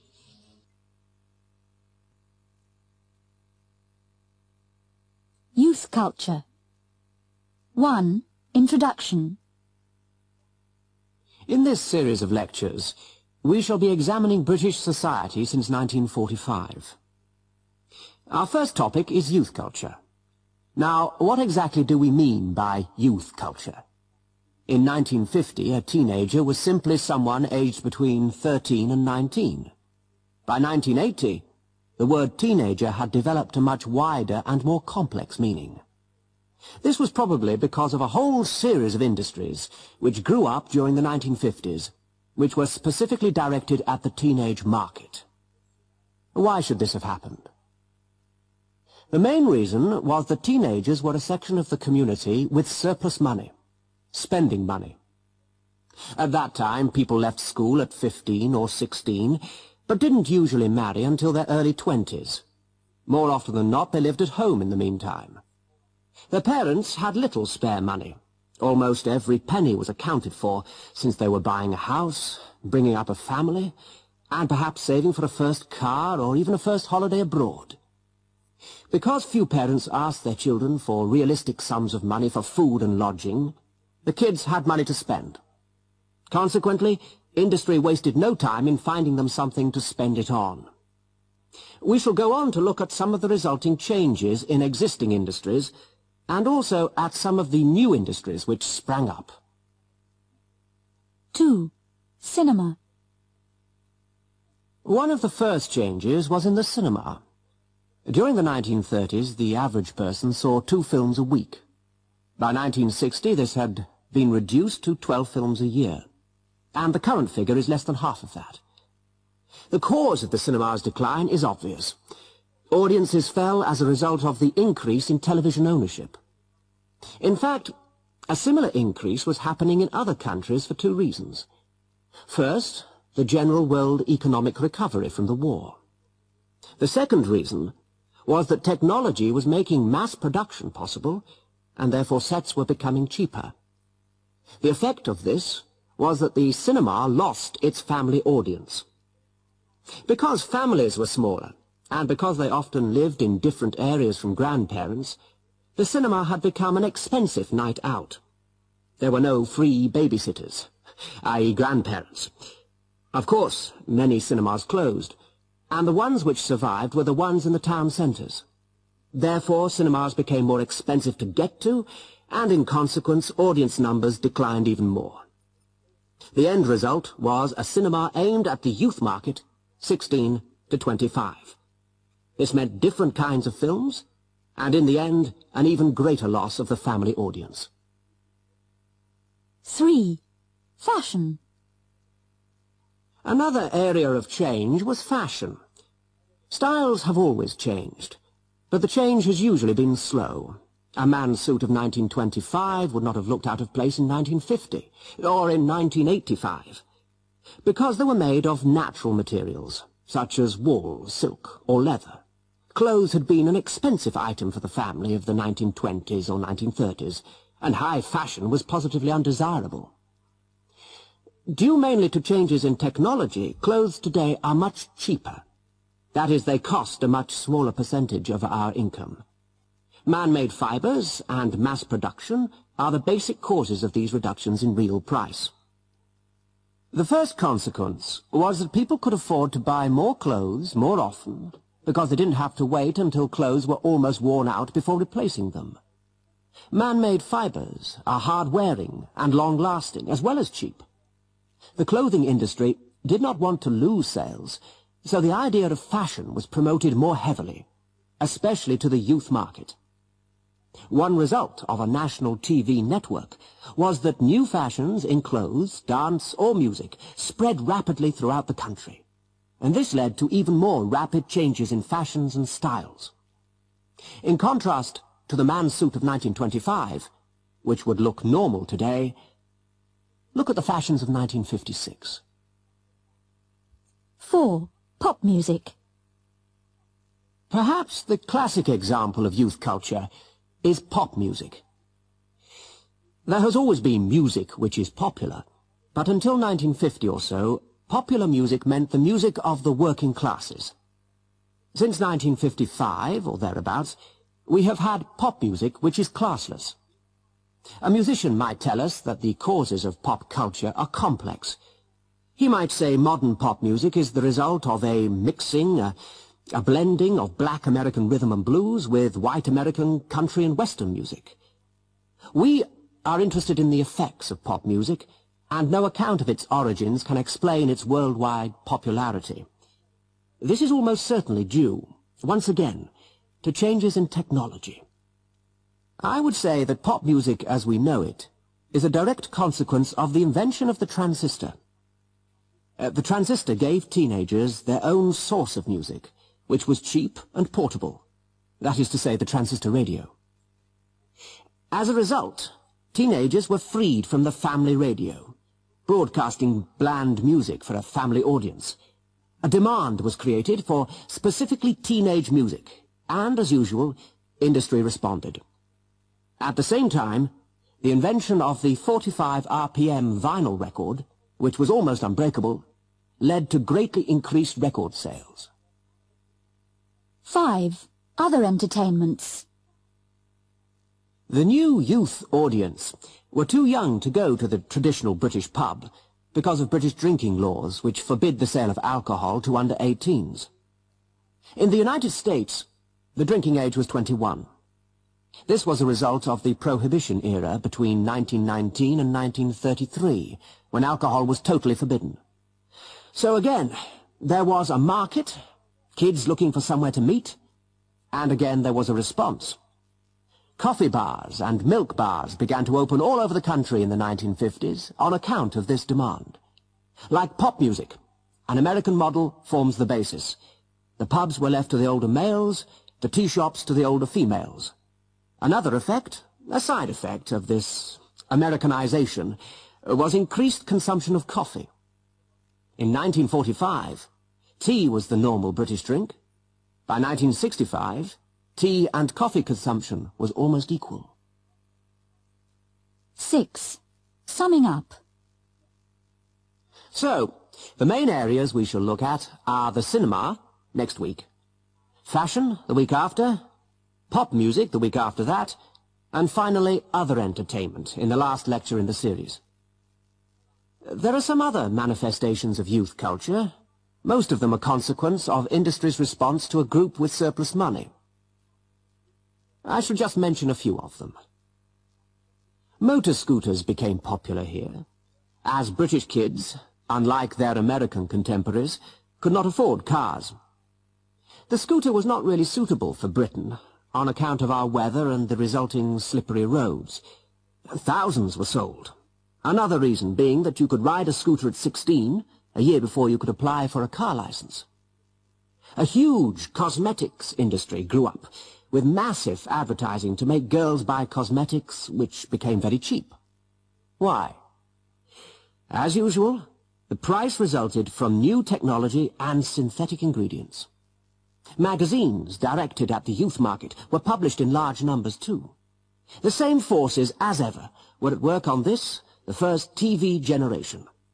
Because of their spending power, the concept of teenager, in inverted commas, was developed. However, in the 1950s, their spending power was still controlled by traditional industries. In the 1960s, things changed. But that's the subject of another lecture.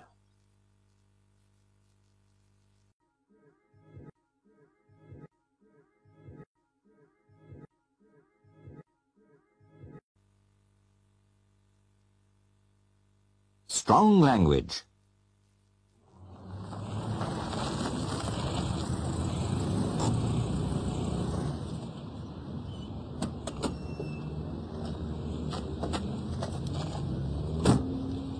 Boy, you! I was waiting to back into that space. Were you? Bad luck, mate. But I was indicating. I've been here for ages. Well, you were too slow, weren't you? Look, I'm not letting you get away with this. You'd better move, or else. Or else what? Or else I'll... Clear off, chum. I haven't got time. Yeah, you'd better watch it. Leave it, mate. Don't be so stupid. Just watch it, or I'll... Will you? You and whose army? Right, come on then. I'll give you one. Is that a threat or a promise, darling? Look, I'm off. I haven't got all day. Come back here. I'll...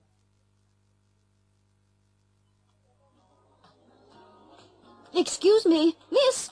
Over here, miss. Yeah? I wonder if you'll be kind enough to get me a size 18 in this.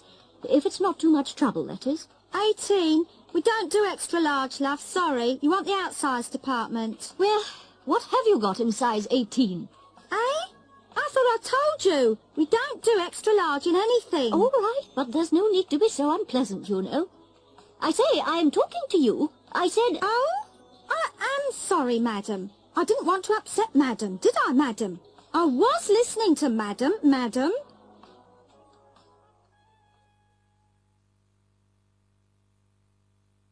another thing. I'm going to ring your mother and tell her to stop interfering. Look, she's only trying to be helpful. Helpful? She phones every day to see if you've had enough to eat. I mean, for goodness sake. We have been married 3 years. Anyway, I'll tell her next time. Don't you dare ring her. Look, Martin, I'll do what the hell I like, okay? I'll never forgive you if you upset her. She worries, that's all. Upset her? What about me? I'm just going to tell her, very politely, to mind her own business. You dare? You'd better not try and stop me either. I've had enough. I warn you. You phone her, and that's it. That's it. That's it. What the hell do you mean, that's it? I tell you, I'll leave if you do. Leave? Run home to Mummy? Don't threaten me, Martin. I couldn't care less what you do. You...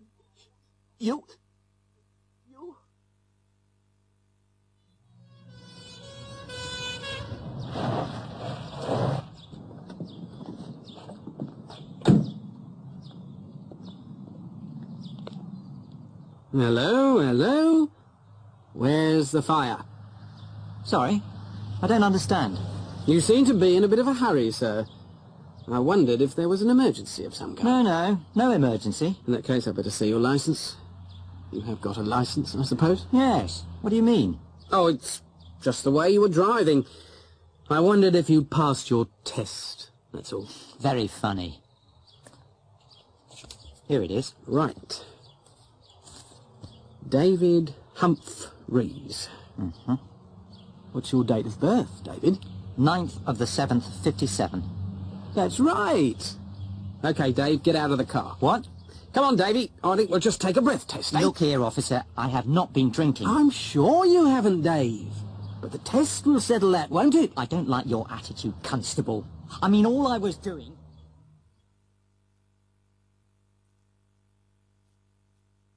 Precautions. Come in Tango Alpha Charlie. Do you read me? Over. We read you loud and clear. Over. What is your altitude? Over. We're holding steady at 4,000. Repeat, 4,000 feet.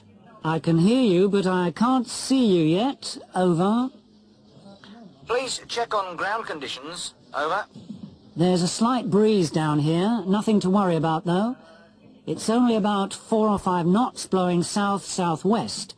You'll pick it up as soon as we light the smoke flare. Look out for the telephone line to the north of the field. Also, take care not to get near the sports pavilion. Over. The sports pavilion? Over. Yes, there's a telephone line running from the northeast corner to the north of the field. I reckon they should avoid that whole sector, just in case. Over. Right. We're going to turn in for our approach. Over. Please give checklist. Over. Right. We throttle back the engine and slow down. Once the door is open, I shall count down and cut the engine right back as they jump to avoid any turbulence. Over.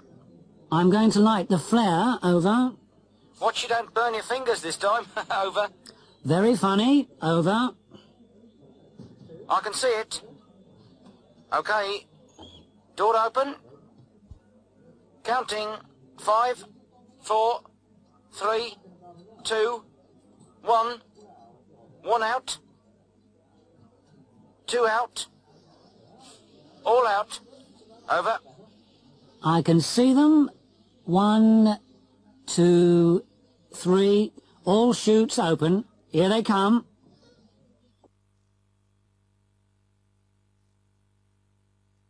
Advice and suggestions. Scene 1. Ralph's house in London.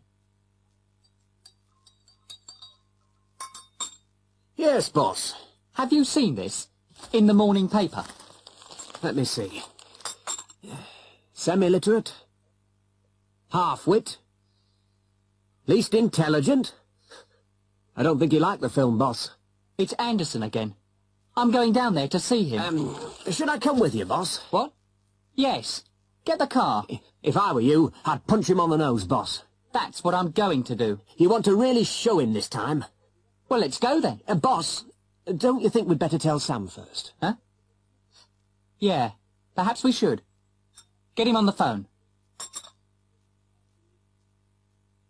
Scene 2. Sam is Ralph's manager.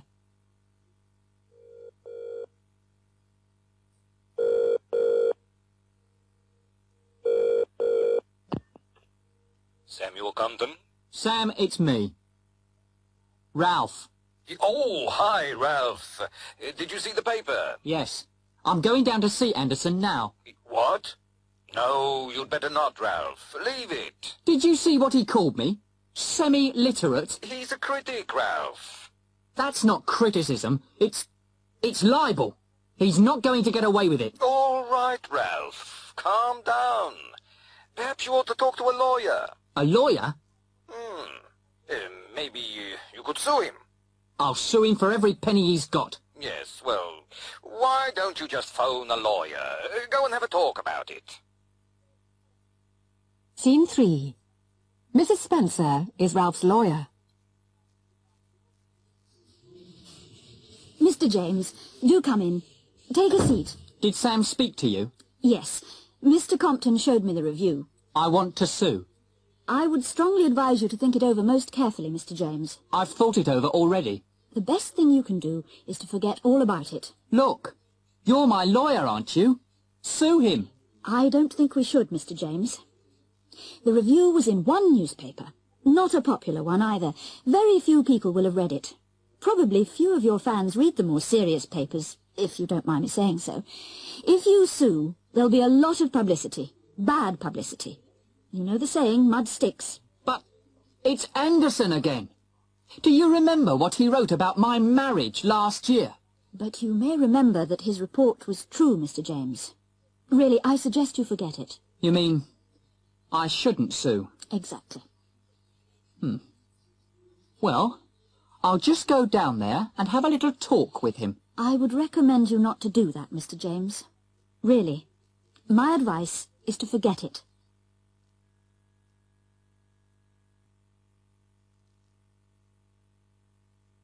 The Importance of Being Earnest. Oscar Wilde's comedy, The Importance of Being Earnest, was first performed in 1895, and since then it has become the most performed play in the English theatre. They say that every Englishman is, or wants to be, an actor, and amateur dramatics are certainly a popular pastime. Local groups from churches, schools and clubs perform plays in small halls all over the country, and this is their favourite play. On any Friday or Saturday night in the winter months, it is being performed somewhere in the country. In this scene, Jack Worthing is being interviewed by his prospective mother-in-law, the formidable Lady Bracknell, for the first time.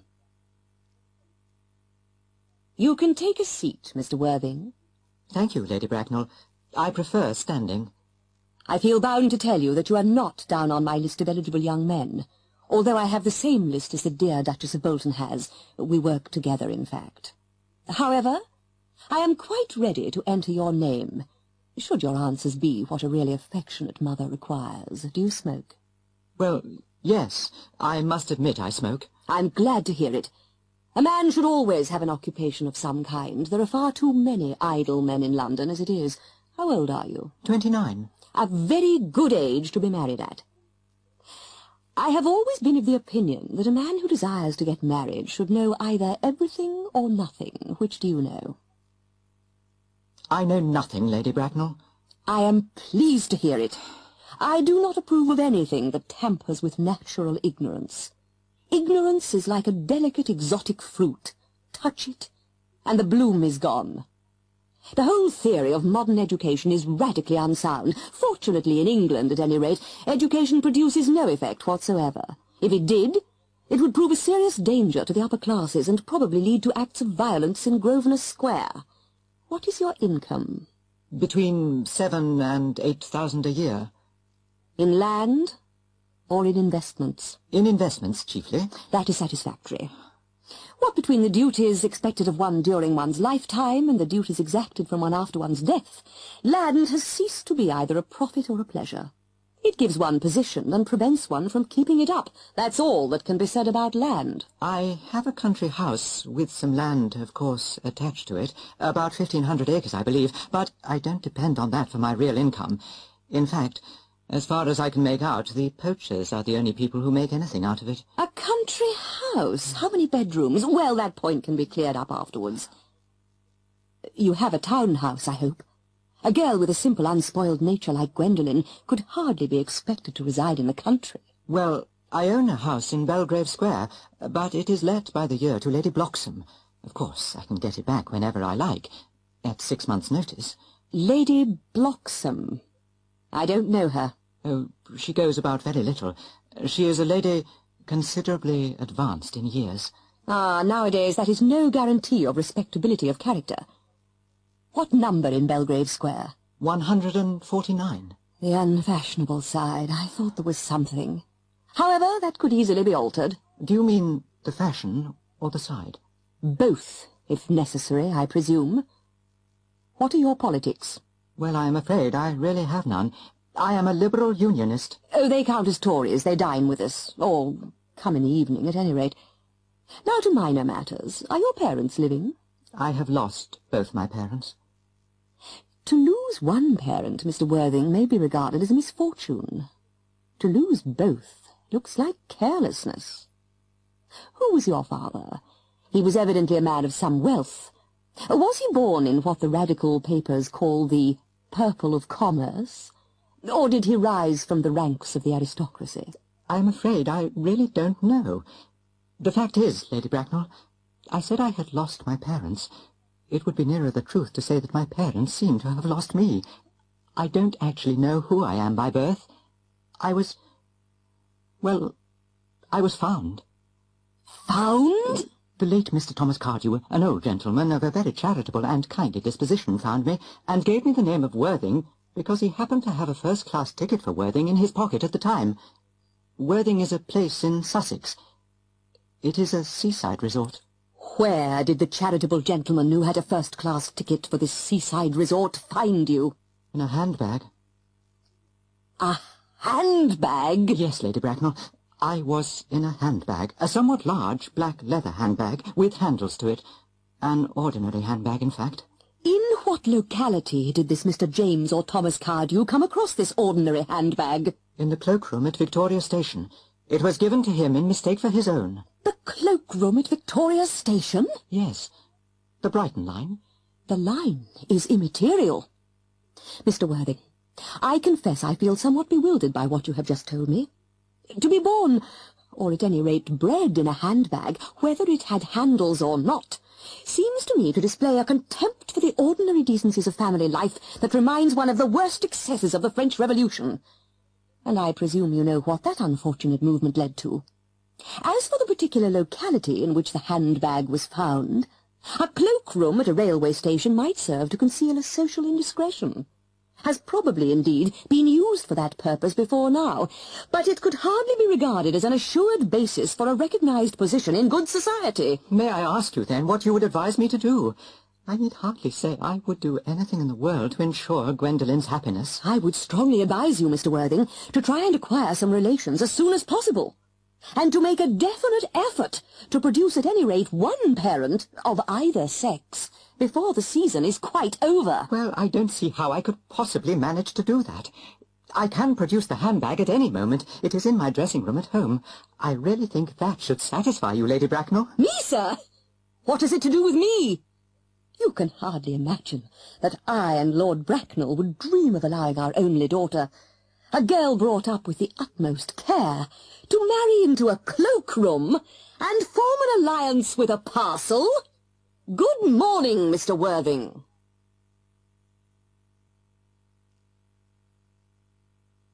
Away from it all. I've thought about it for many, many years. I've wanted to set up my own place where goddamn people like Freud aren't worth a hill of beans, where there ain't no rules, and where people don't give a damn about doing an honest day's work. I'll work like hell and build a place for myself and my grandchildren, and then I'll die a happy man. That's my dream, and now it looks like it may come true. I had been to Pitcairn first, and hell, you couldn't wish for a nicer place. The people are just like Virginians were 50 years ago when I was growing up. They were so happy and kind and pleased to see me, and when I said I was figuring on living near them, they just near about flipped, they were so happy. We took off for Henderson. God, was it stormy. All the rest of the fellas on the boat got sick, but not me. I was that screwed up inside with excitement that I didn't feel a thing.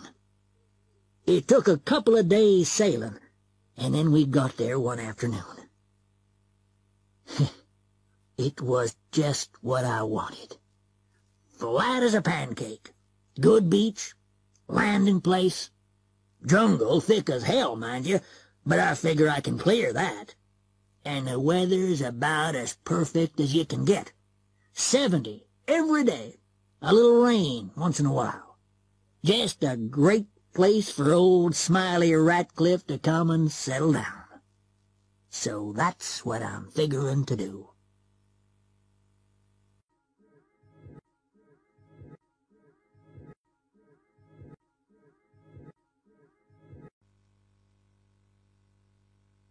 You, the jury. Cross-examination by the prosecution. Lady Wyatt, would you describe yourself as an intelligent woman? I would never describe myself as anything. I'm not stupid. Do you not think it was stupid to put that scarf in your bag and walk away without paying? I intended to pay. There was nobody to pay. You couldn't have looked very hard, could you? Look, I've told you, I had an appointment. I was in a hurry. Surely not in such a hurry that you couldn't find someone to pay. Surely you could have spent a few minutes. Surely your friend would have waited. I don't like keeping people waiting. I'm never late. Couldn't you simply have put the scarf back and collected and paid for it later? I suppose so. I just didn't think. I intended to pay for it later. But you didn't pay for it, did you? I've told you 10 times already. I simply forgot. Every shoplifter says that, Lady Wyatt. I am not a shoplifter. These pills. How long have you been taking them? 4 or 5 years. They calm me down. And in those 4 or 5 years, have you ever suffered from loss of memory or forgetfulness? Not that I know of. And have you walked into shops, taken things, put them in your bag, and walked away without making any effort to pay? No! No! But you did on this occasion. You took a scarf, put it in your bag, and made no offer to pay. That is theft, common theft. If we accepted your claim that you simply forgot, then every Tom, Dick, and Harry would be walking in and out of shops taking whatever caught their eye. No, no, no, Lady Wyatt. I forgot is no excuse at all. I maintain that you intended to steal. I believe many people do that, just for kicks. It gives them a thrill. That's not true. But it is true, Lady Wyatt. No further questions, Your Honour. Cross-examination of the defence. Lady Wyatt, you're a very wealthy woman, aren't you? Wealthy, yes. I don't know about very. But you don't need to work. No. How often do you go shopping at Hall's? I don't know exactly. I suppose once or twice a week. So in a year you would probably spend hundreds of pounds there? Yes. So there is no reason why you should want to steal anything? A scarf worth £10, maybe. Of course not. It's quite ridiculous. Have you ever been in trouble with the police before? No, never. Not even a traffic offence? No. And you're a well-known figure in the community? I suppose so. I do a lot of work for charity. And you say that you just forgot to pay? Yes. Well, that's easy enough to do. I've done it myself. And I imagine many people in this court have. And of course, you would have returned to pay as soon as you realised. Yes. I would have realised when I got home. Thank you, Lady Wyatt. No further questions, Your Honour.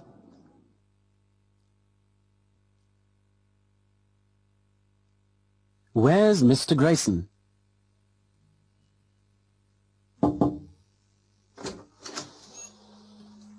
Oh, excuse me.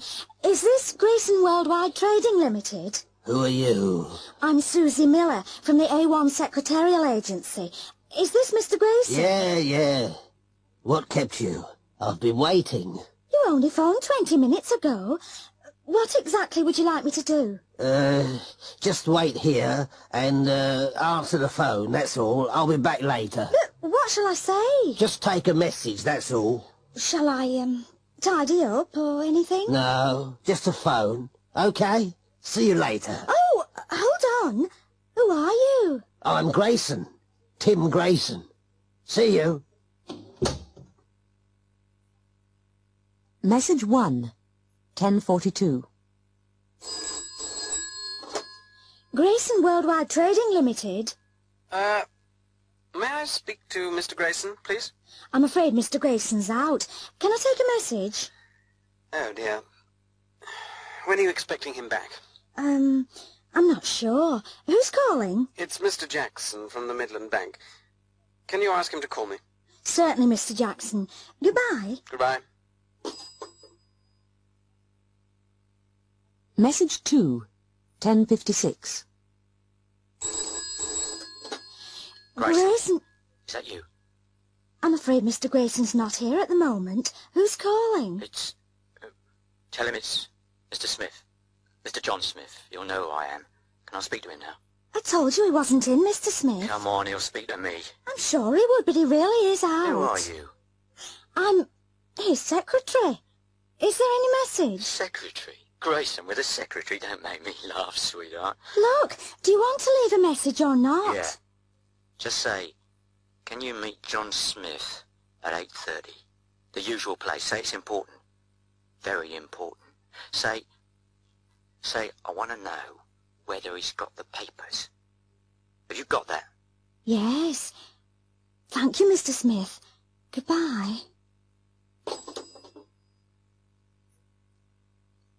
Message 3, 11:02. Grayson Worldwide Trading. Hello?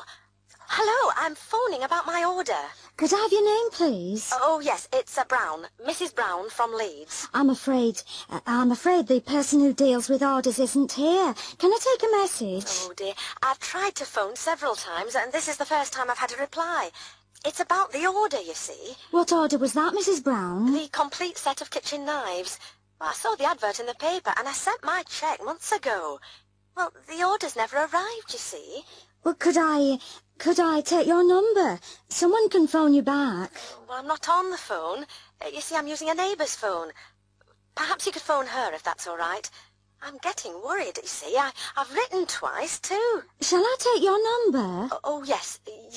It's Leeds 178432. Thank you. I'll pass on the message. Yes. They were expensive, you see. Yes. Goodbye, then. Message 4, 11:19. Grayson Worldwide Trading. Where's Grayson? Mr. Grayson's not here. Can I take... Are you sure? Yes. Who's calling? My name's Evans. Evans Printing Company. Would you like to leave a message? Yes. Where's my money? He owes me £2,700 and he'd better pay up soon. I see. Anything else? Yes. What's he done with all the letters I've sent him? I've written every bloody week. You tell him. I'm just a temporary secretary here. Yes, well, sorry, love. It's not your fault. Tell him he'd better phone me back, all right? I'll be waiting. Goodbye. Message 5, 11:26.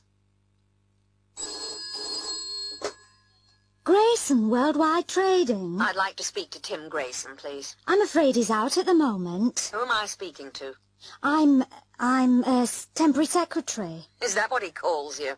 Sorry, I don't know what you're talking about. Can I take a message? Yes.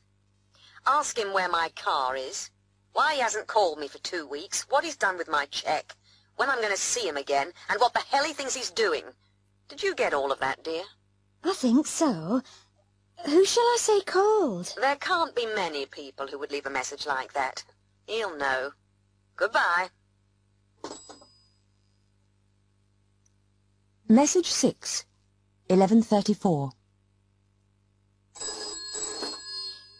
Grayson Worldwide Trading. Can you put me through to Mr. Grayson, please? He's not here at the moment. Can I take a message? Yes. This is the top-type secretarial agency.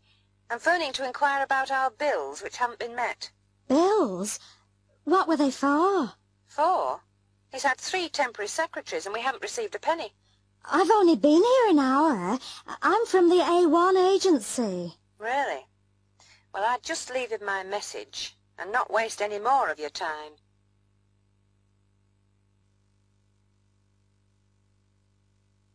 The language of rock.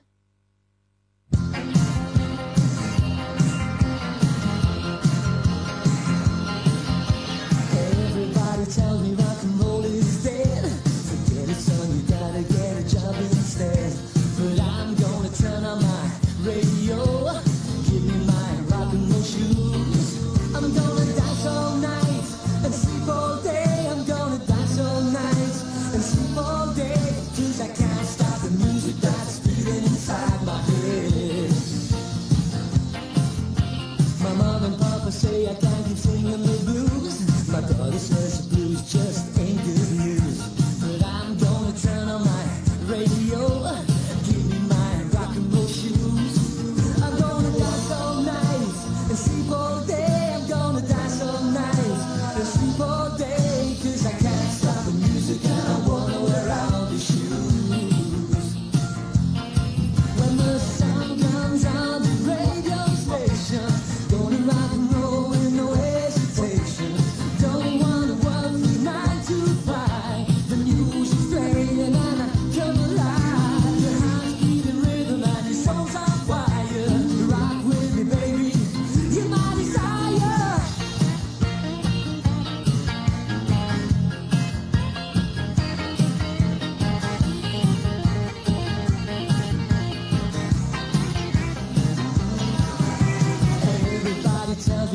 and roll is dead.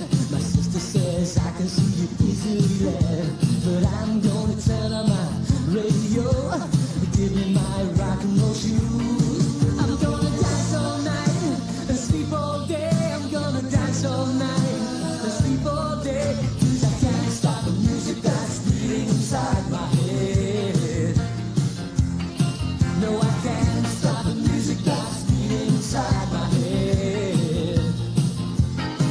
No, I can't stop the music that's beating inside my head. I'm gonna dance all night and sleep all day. I'm gonna dance all night and sleep all day. 'Cause I can't stop the music that's beating inside my head. I'm gonna dance all night and sleep all day. I'm gonna dance all night and sleep all day. 'Cause I can't stop the music that's beating inside my head.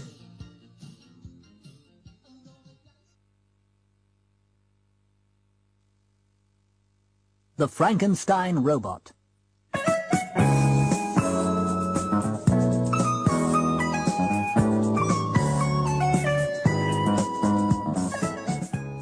This week, Film Horizons has an action-packed bill for you. We're going to see extracts from Lucas Simon's latest film, Interplanetary Patrol, and from the new Clive Westwood production, Gunfire at Dusk. Our nostalgia section looks at horror films of the 1930s, but let's waste no time. We're beginning with an interview with Lucas Simon, whose Interplanetary Patrol goes on general release this week. I spoke to him earlier today at Heathrow Airport. Here we are at London's Heathrow Airport, where Lucas Simon has just landed from Los Angeles. Excuse me, Mr. Simon. Where's that car? I've got to be at a meeting by 4 o'clock. Could you let us have a few words, Mr. Simon? Yeah, get the hell out of my way. I'm Jason Phillips from the BBC. We're recording for Film Horizons, and Hell! Why didn't you say so before? I'd just like to say, I love your cute little country, and I'm very pleased to be here. Isn't that right, Jake? Jason. That's right. Could you tell us about your new film? Sure. It's being produced right here in England, as you know. Is it going to be another space movie? I feel it's time for a new direction. Interplanetary Patrol was my last space adventure. The new one will be called The Frankenstein Robot. The Frankenstein Robot? That's it.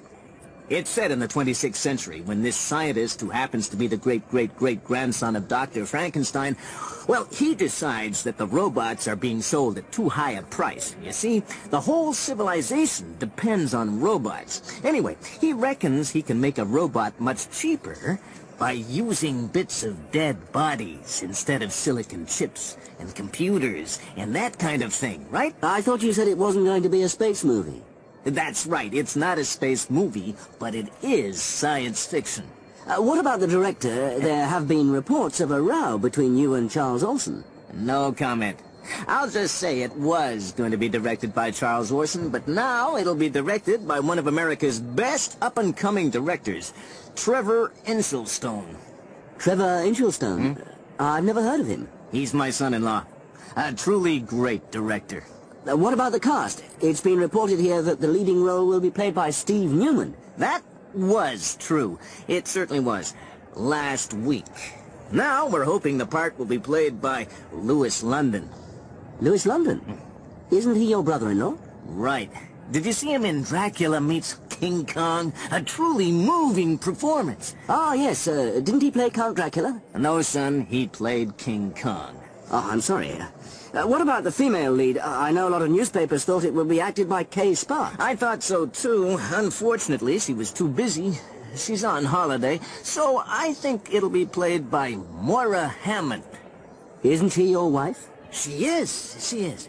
It sounds like a family show. You could say that, James. You certainly could. Jason, my name's Jason. That's what I said. Would you like to comment on reports from New York that financial support has been withdrawn from the film due to changes in casting? Rubbish. Absolute rubbish. Where's my car? Mr. Simon. Well, that seems to be all from Heathrow Airport, so back to the studio.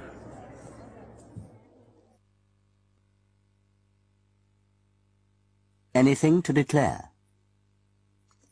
Simply put, the average traveler is very average. He has 2 cases, and the things in those cases accurately reflect his position in life and his journey. Let's say he's a businessman back from Europe. He may have had a rather complex journey, been to a few capitals over there. His cases will have a fair bit of paperwork in them. He'll have a couple of pairs of shoes, good shoes, and a Brooks Brothers suit or whatever, 3 or 4 silk ties, and a good selection of shirts and socks, all neatly laundered by a hotel. There will be a little stack of laundered handkerchiefs and a couple of hardcover books. Now, if he's an oil man, even a fairly senior one, he'll be very different. If his travels have taken him to the North Sea, he'll have bought a couple of tartan rugs, for certain. They all do. He's going to have slacks, maybe a plaid jacket, and sports shirts, and a pair of boots. He may have a paperback and a shooting or hunting magazine, and almost certainly a couple of bottles of straight malt whiskey. Don't ask me why oil men have dirty laundry. Maybe Scottish hotels won't do it. When we get somebody whose luggage doesn't match his appearance, or his story, or his route, then we get curious. Like with Pan Am 800. Why should people carrying light clothes, slacks, and short-sleeved shirts be coming from Tokyo in February? Why should they have suntan oil in the toilet kits? Because they started out from Colombia. They may claim to be students. What is a student doing in Tokyo in February? He's surely not on vacation. So where is he studying? Or a businessman. So how come he's not carrying lots of papers, commercial samples, sales aids? Smugglers never accumulate all the rubbish in their cases that an ordinary traveler does. Phrase books, torn street maps, half-filled-in postcards, used rolls of film, hotel receipts, book matches, curios, presents for the children. And they can make real fools of themselves. They'll say, "Colombia? Where's that?" And then you point out that their shirt wrappers, back to shirts again, are labeled Bogota Hotel, or that their toothpaste or shaving cream is Colombian. You get some who are so stupid that they don't even fill their suitcases. They seem to think that we won't find it odd that they are traveling with an empty case. Those who fill them often get the mix wrong. There will be masses of clothes, but not heavier shoes or books. The clothes themselves are often suspicious. Shirts of different sizes, trousers that don't seem they would fit the passenger, labels with little giveaways, Ind Col, Colombian made. Or all the other clothes will obviously be new, or they don't suit the personality of the owner. We had one, a macho type, and he had all dull gabardine trousers and chunky sweaters, totally out of character, though the cocaine we found wasn't. It takes a lot of skill to fool a man who's been looking at suitcases for 15 years.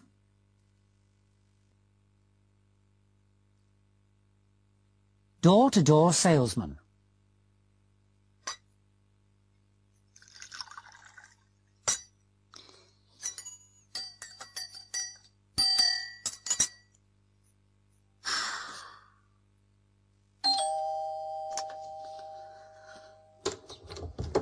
Yes? Mrs. Curtis? Yes? You don't know me. I'm an educational consultant. Oh. And I wonder if I could talk to you about your children's future. My children's future? Well, Could I come in for a moment? Well, I don't, Thank you. I won't take much of your time. I'm sure you're very busy. No, I was just making a cup of tea. That's very kind of you. I never say no to a cup of tea. Just one, sugar.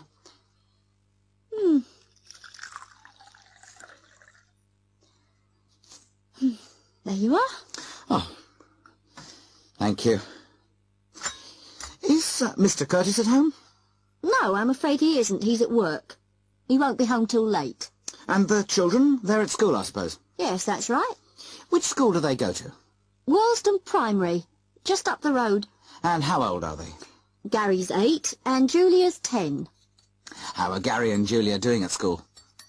All right. About average, I suppose. They seem to be very happy there. Only average, eh? Do you think they could do better? I don't think so. I'm sure they're doing their best. Anyway, we leave that up to the teachers. But I'm sure you want your children to do well, don't you, Mrs. Curtis?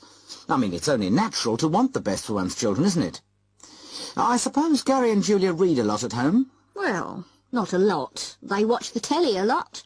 And they bring books home from school. But that's not the same as having your own books at home, is it? Research has shown that children who read lots of books at home do better at school, you know. Reading's very important. I'm sure it is. We sometimes buy them books for Christmas. Yes, but what kind of books? Let me show you this. Just look at that for a moment and tell me what you think of it. That's beautiful. The pictures are lovely. And it's not just the pictures, Mrs. Curtis. All human knowledge is there. Everything your children might want to know on every subject under the sun. All in this book? No. Now, that's just one volume. There are 40 volumes. It took over 20 years to produce it. It must be very expensive. Well, they are, usually. But this month, I'm in a position to offer very generous terms. Just for this month, I can give a 20% discount. Those books will never be so cheap again. Well, I don't know. I'm sure we can't afford it. Things are a bit difficult at the moment. But these books are an investment in your children's future. You can't really put a price on that, can you, Mrs. Curtis? No, I suppose not. I don't know, I mean, you want your children to do well, don't you? Yes, but we haven't got that kind of money, you see. Not many people have these days, Mrs. Curtis. But I can make payment very easy for you. You just pay a small deposit and then a small payment every month. That's how other parents pay. Oh, I see. And the terms are very reasonable, I can assure you. Well, I just don't know. The books are very nice, I'm sure, and the kids would love them. But I usually let my husband deal with... Yes, I understand that, Mrs. Curtis, and I would never dream of asking you to commit yourself finally. You just sign this form, we send you the books, and if you change your mind, you can always send them back. Well, I don't know what to do. I really don't. You wouldn't regret it, you know. I can give my word. An offer like this will never come along again. And I know the price is going up at the end of the month. All right. Where do I sign? Just there, Mrs. Curtis. That's right. It's the best investment you've ever made.